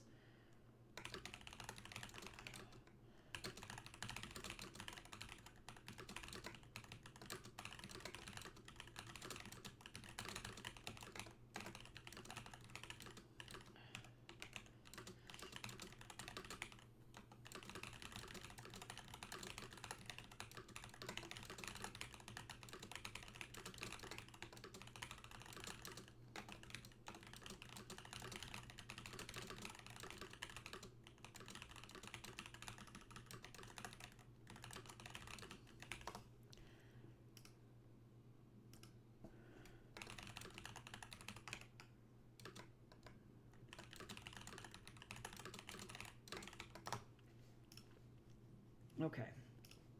So now the question is what color is Sean's outfit? Adult books I should read. Sex. Giving good meaning. Sex.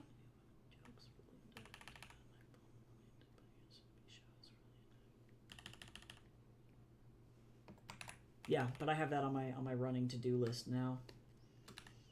And it's tough because I realized too, as a teacher, I've also had to like really think about like how I want my policy, my AI policy, to work for my students as well. Because like to some extent, I end up running into a lot of students that are like, yeah, you know, my English is my second language, so I write out my thoughts, and then I realize it's really, really bad. So then I use ChatGPT to help me translate it into better English so I can get a better grade. And I'm like, you know, is that a viable solution, right? Like, is this something that I can say is an okay usage for AI? Or do I punish the student and be like, effectively like, oh, you can't read or speak English, you know, because then at some point it almost becomes racist, right? It's like, yeah, I don't want to punish somebody for like not being as good as at English because either they like, I know I teach at a school too with like, because of artists just being the nature of artists truly, it's like we have a lot of people with either learning disabilities or developmental disabilities, mental health issues, neurodivergency, right? And so to some degree it also feels like, okay, well, if people are just using fucking ChatGPT for their discussion posts, I'm not gonna shit on them for that because like everybody here is already suffering fucking enough. So like it's an interesting position to be put in because my school doesn't have a policy on it. And like obviously AI art assignments, huge fucking no for me. I'm like, nope, you got to figure out how to fucking draw, dude. Like you're at art school for a reason. Like this is not. You are a fool if you think that you can get into an art school and then not learn how to draw. What's that fucking meme where he's like, girl, I've been learning how to draw. It's from fucking like Our Drawings by Kolobi or something, I think. That's where Beatboxing Puppy comes from. That thing freaks me out. I don't know how y'all feel about Beatboxing Puppy. But I've been low-key traumatized by the Beatboxing Puppy, I think. I'm fucking horrified. On the Beatboxing Puppy.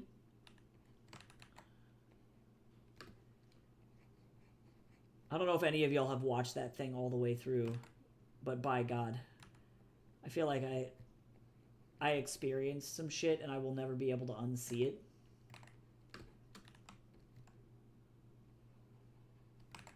And now I'm traumatized for life.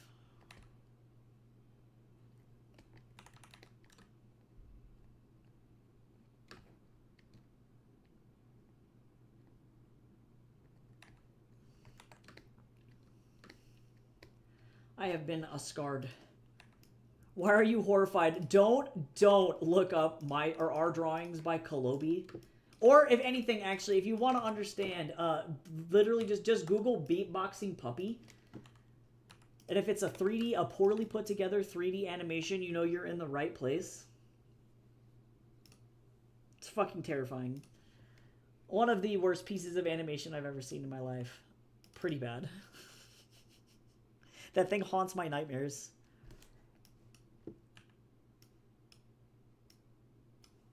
Fucking Beatboxing Puppy.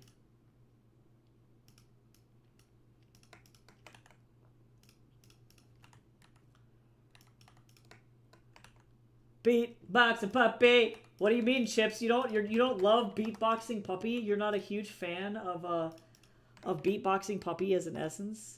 I saw somebody talk about that. I actually watched the whole movie because I was curious, genuinely. I was like, all right, but how bad is it? And the answer is very, very bad. Really, really fucking bad.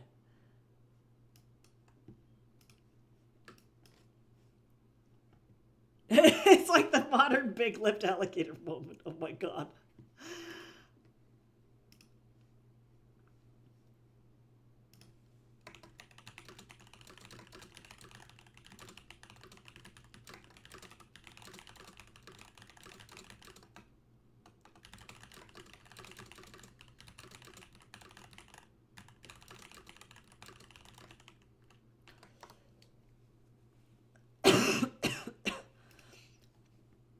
Fucking Digital Circus had a Gators Pond reference and I almost threw up. I was like, what the fuck is happening right now? I was like, why are y'all referencing the worst animation of all time?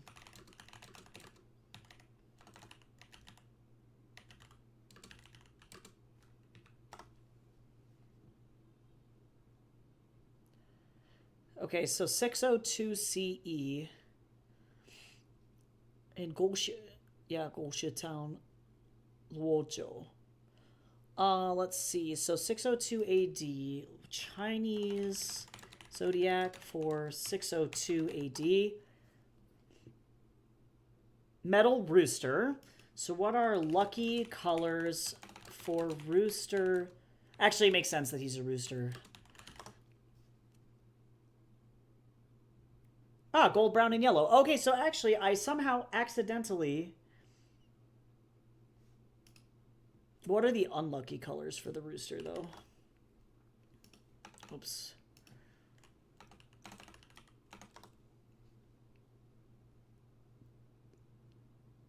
Red and pink. Okay, so we're good. So I can keep up Sean's color palette here.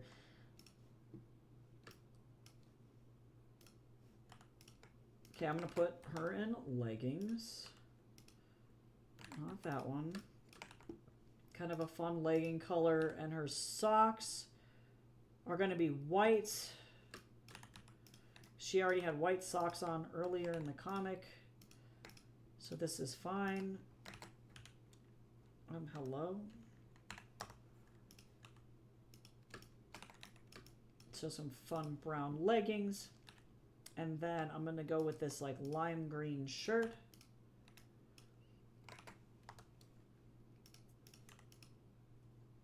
And then this is a fun fucking color.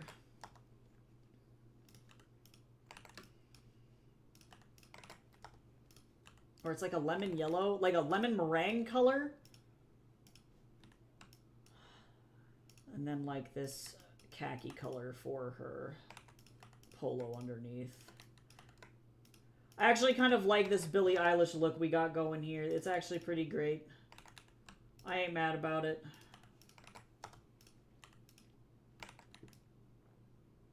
It's kind of fun. I dig it. Y'all picked a good outfit. Beatboxing puppy comes out of nowhere and then just fucking leaves. No, it's true. Literally, it's like being hit with whiplash, where you're like, what the fuck did I just experience? Like, why did this happen? And then you're left with no explanation. And I understand, like, what he was trying to do. You know, like, no shade to the creator or anything. I think everybody should be able to, like, make stuff, you know, make things that they believe in. Because I really do believe that Kolobi went into that thing with his best intentions. But some people, like, should just keep certain things to a hobby, you know? And I think that that's, like, one of those instances where it's, like, this is, it should just be a hobby. And that's okay. Everybody can just take a deep breath. It's all good. We shouldn't bully the shit out of Kolobi. He's just doing his best. But also, don't ever make that ever again. Please spare all of us from whatever the fuck we just had to watch. God, she looks so badass with this bolo tie finally. Alright, so there's that. And so then now, let's go back into the... What is... I wonder... So that means... Let's see.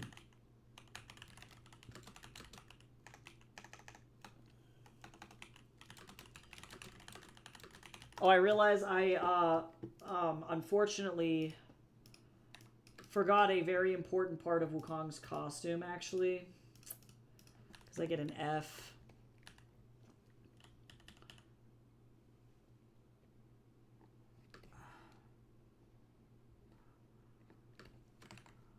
Oh, I don't want to go with that large of a...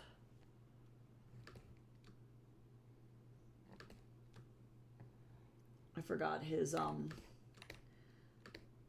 the, jacket, the tiger skin jacket, which is, unfortunately, a very important part of his outfit.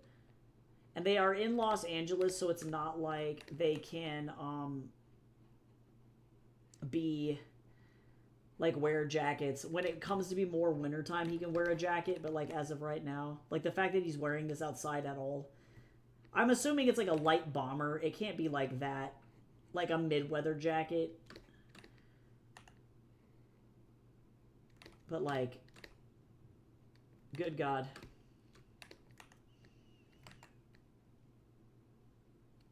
I did this in the weirdest way humanly possible, and I do want to apologize to everyone involved here.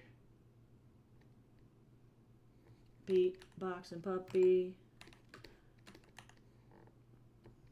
Also, super fucking excited for Gameoverse, by the way. Speaking of new animation productions coming out by really incredible people, Gameoverse is going to be just fucking exceptionally cool. And I'm super stoked to see what they bring to the table with that one. One of my favorite artists that I follow, Amborg, did some character designs for the show, and it looks fucking amazing. Okay, so he's got that tied around his waist.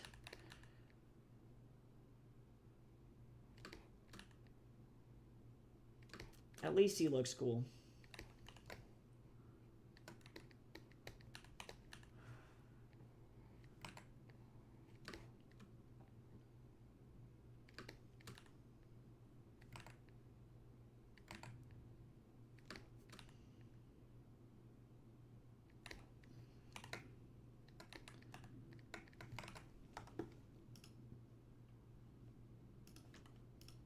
No, it's interesting too, because I might actually want to make this like also just black. And also this too. Oh, and actually maybe even the cross material on the Humphrey itself. Yeah, that could be kind of cool. I dig it. That's kind of fun.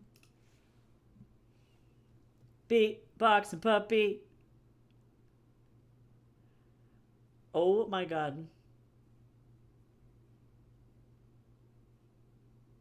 Himbo Longhorn is iconic.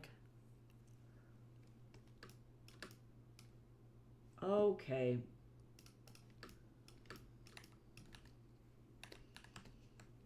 I need to fix this now. Let's go back in and clean this up. I really just want to get this done today so that way I can just be done with the title page. But I also have to go and do my office hours in like 10 minutes, and I really don't want to.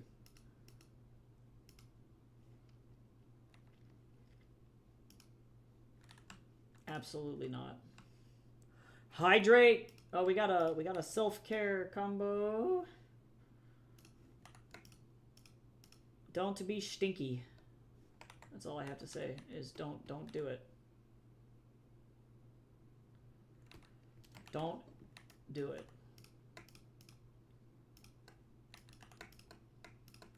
You better drink your Wawa and sit up straight.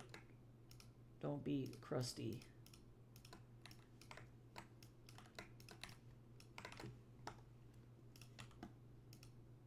Oops.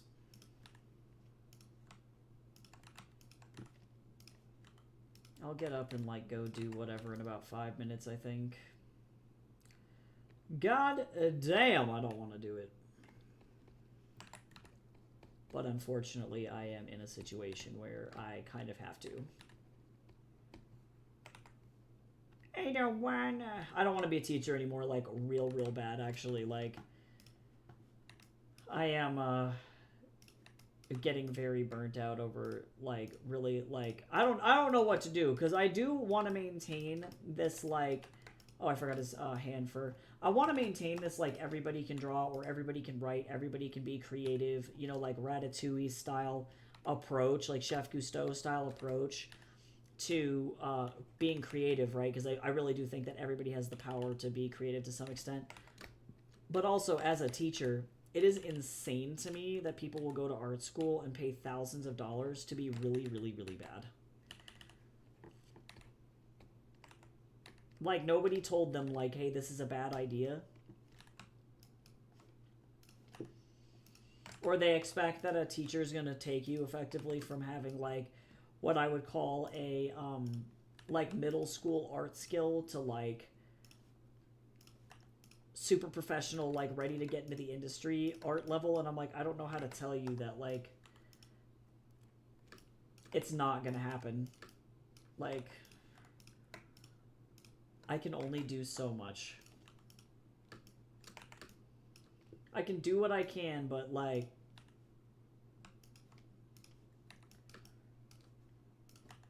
I cannot perform a miracle. And then also too, teachers just like, or kids just don't turn in their work. And so I'm not really sure what to do as a teacher either when you have like kids who are just literally so apathetic about the entire thing that they just don't turn in their work. And so at the end of this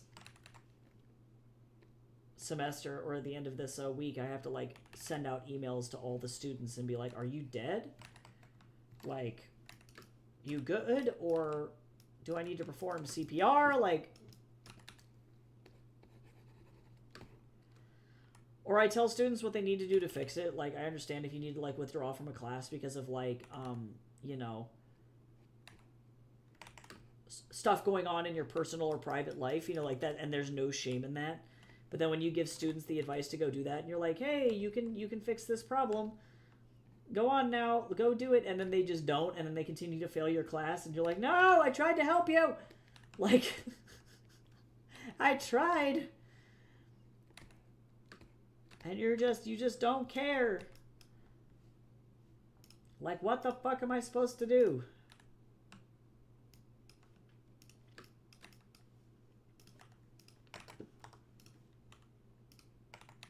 I'm like, have fun at then, I guess. I don't know. I don't know.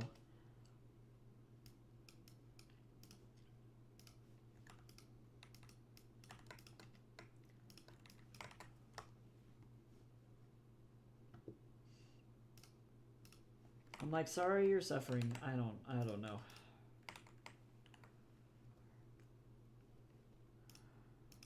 I don't want to go to my office hours, guys.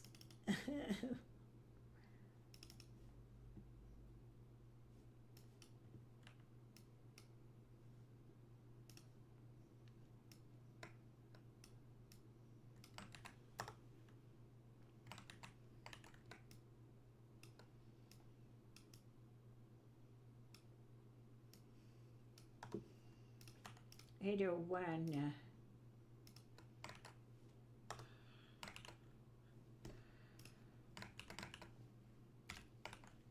Oh wait, actually I'm a fool. I'm like, this is in color. I can actually keep this in color now.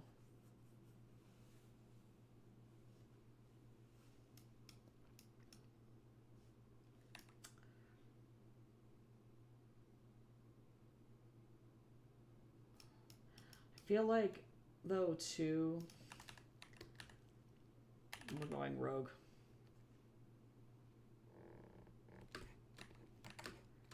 I'm going rogue.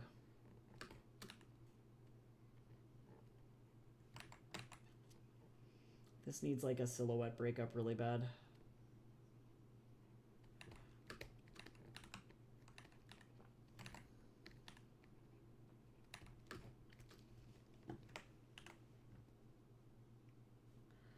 I got 4 minutes. I should probably get up. Let me finish getting Wukong's flat color down and then...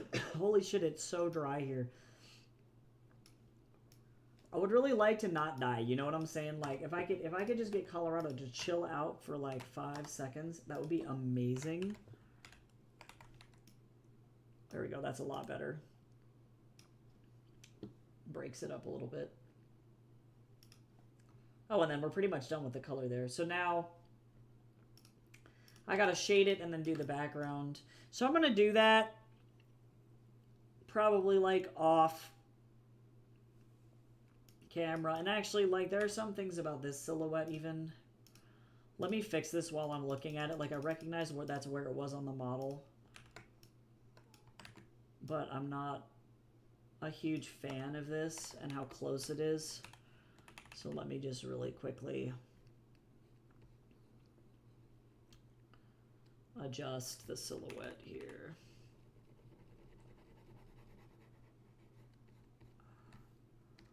Nice. Much better. And actually, let me make sure.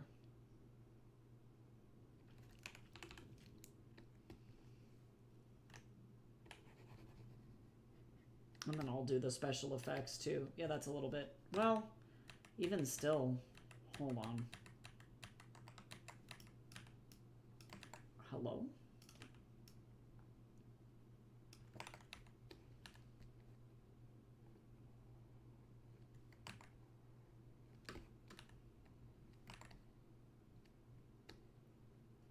What if I just never show up to my office hours? What if I just tell the kids, like, sorry, bro. I'm like, sorry.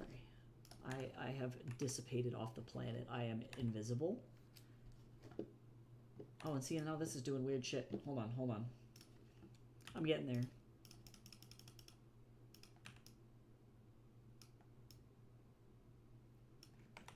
Hi, Ava. I'm actually just about to get off stream to go work, but I'm doing okay. How are you?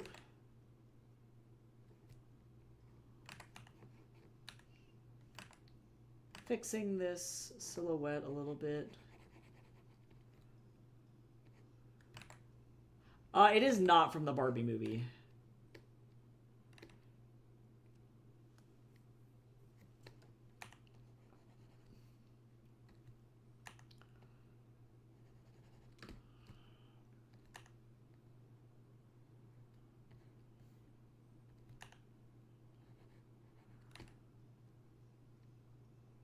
You know, actually, maybe I'm thinking about this in a weird way.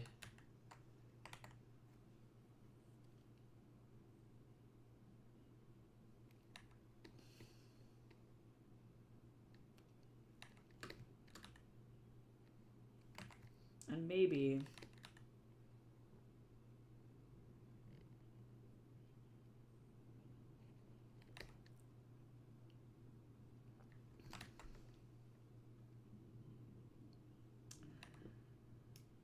maybe, and I hate to be this guy, but maybe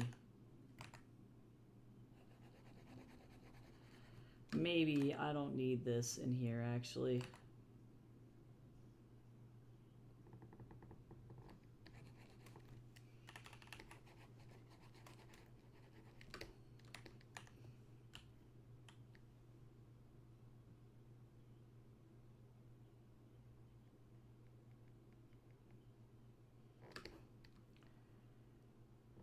Sometimes you just gotta go rogue, you know what I'm saying? And get rid of the thing.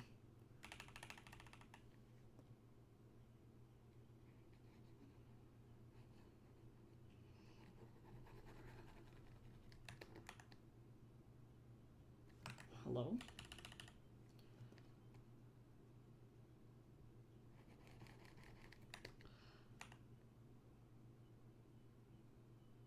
All I want is for me to be a beatboxing puppy. Or actually, you know what I think would be a good existence, speaking of the Barbie movies? If I just metamorphosed into fucking Bibble.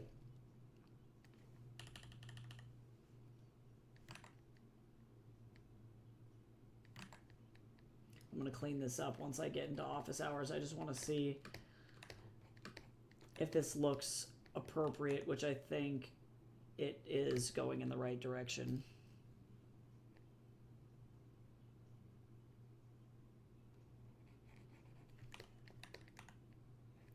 So I'll clean up these lines in just a little bit.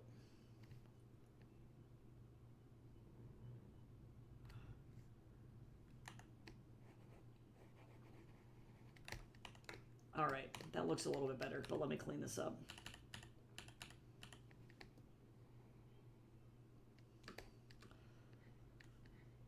Remember when I said I'd clean this up in office hours and then I was a fool? All right, I do have to go though, because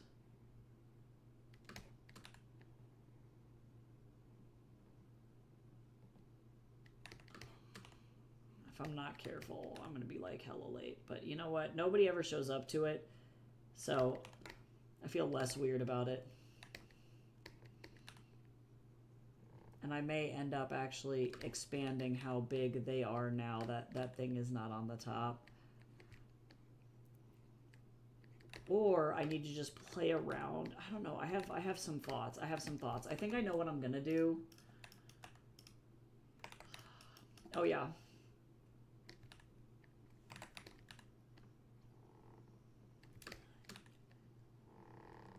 There we go. That's a sleeve.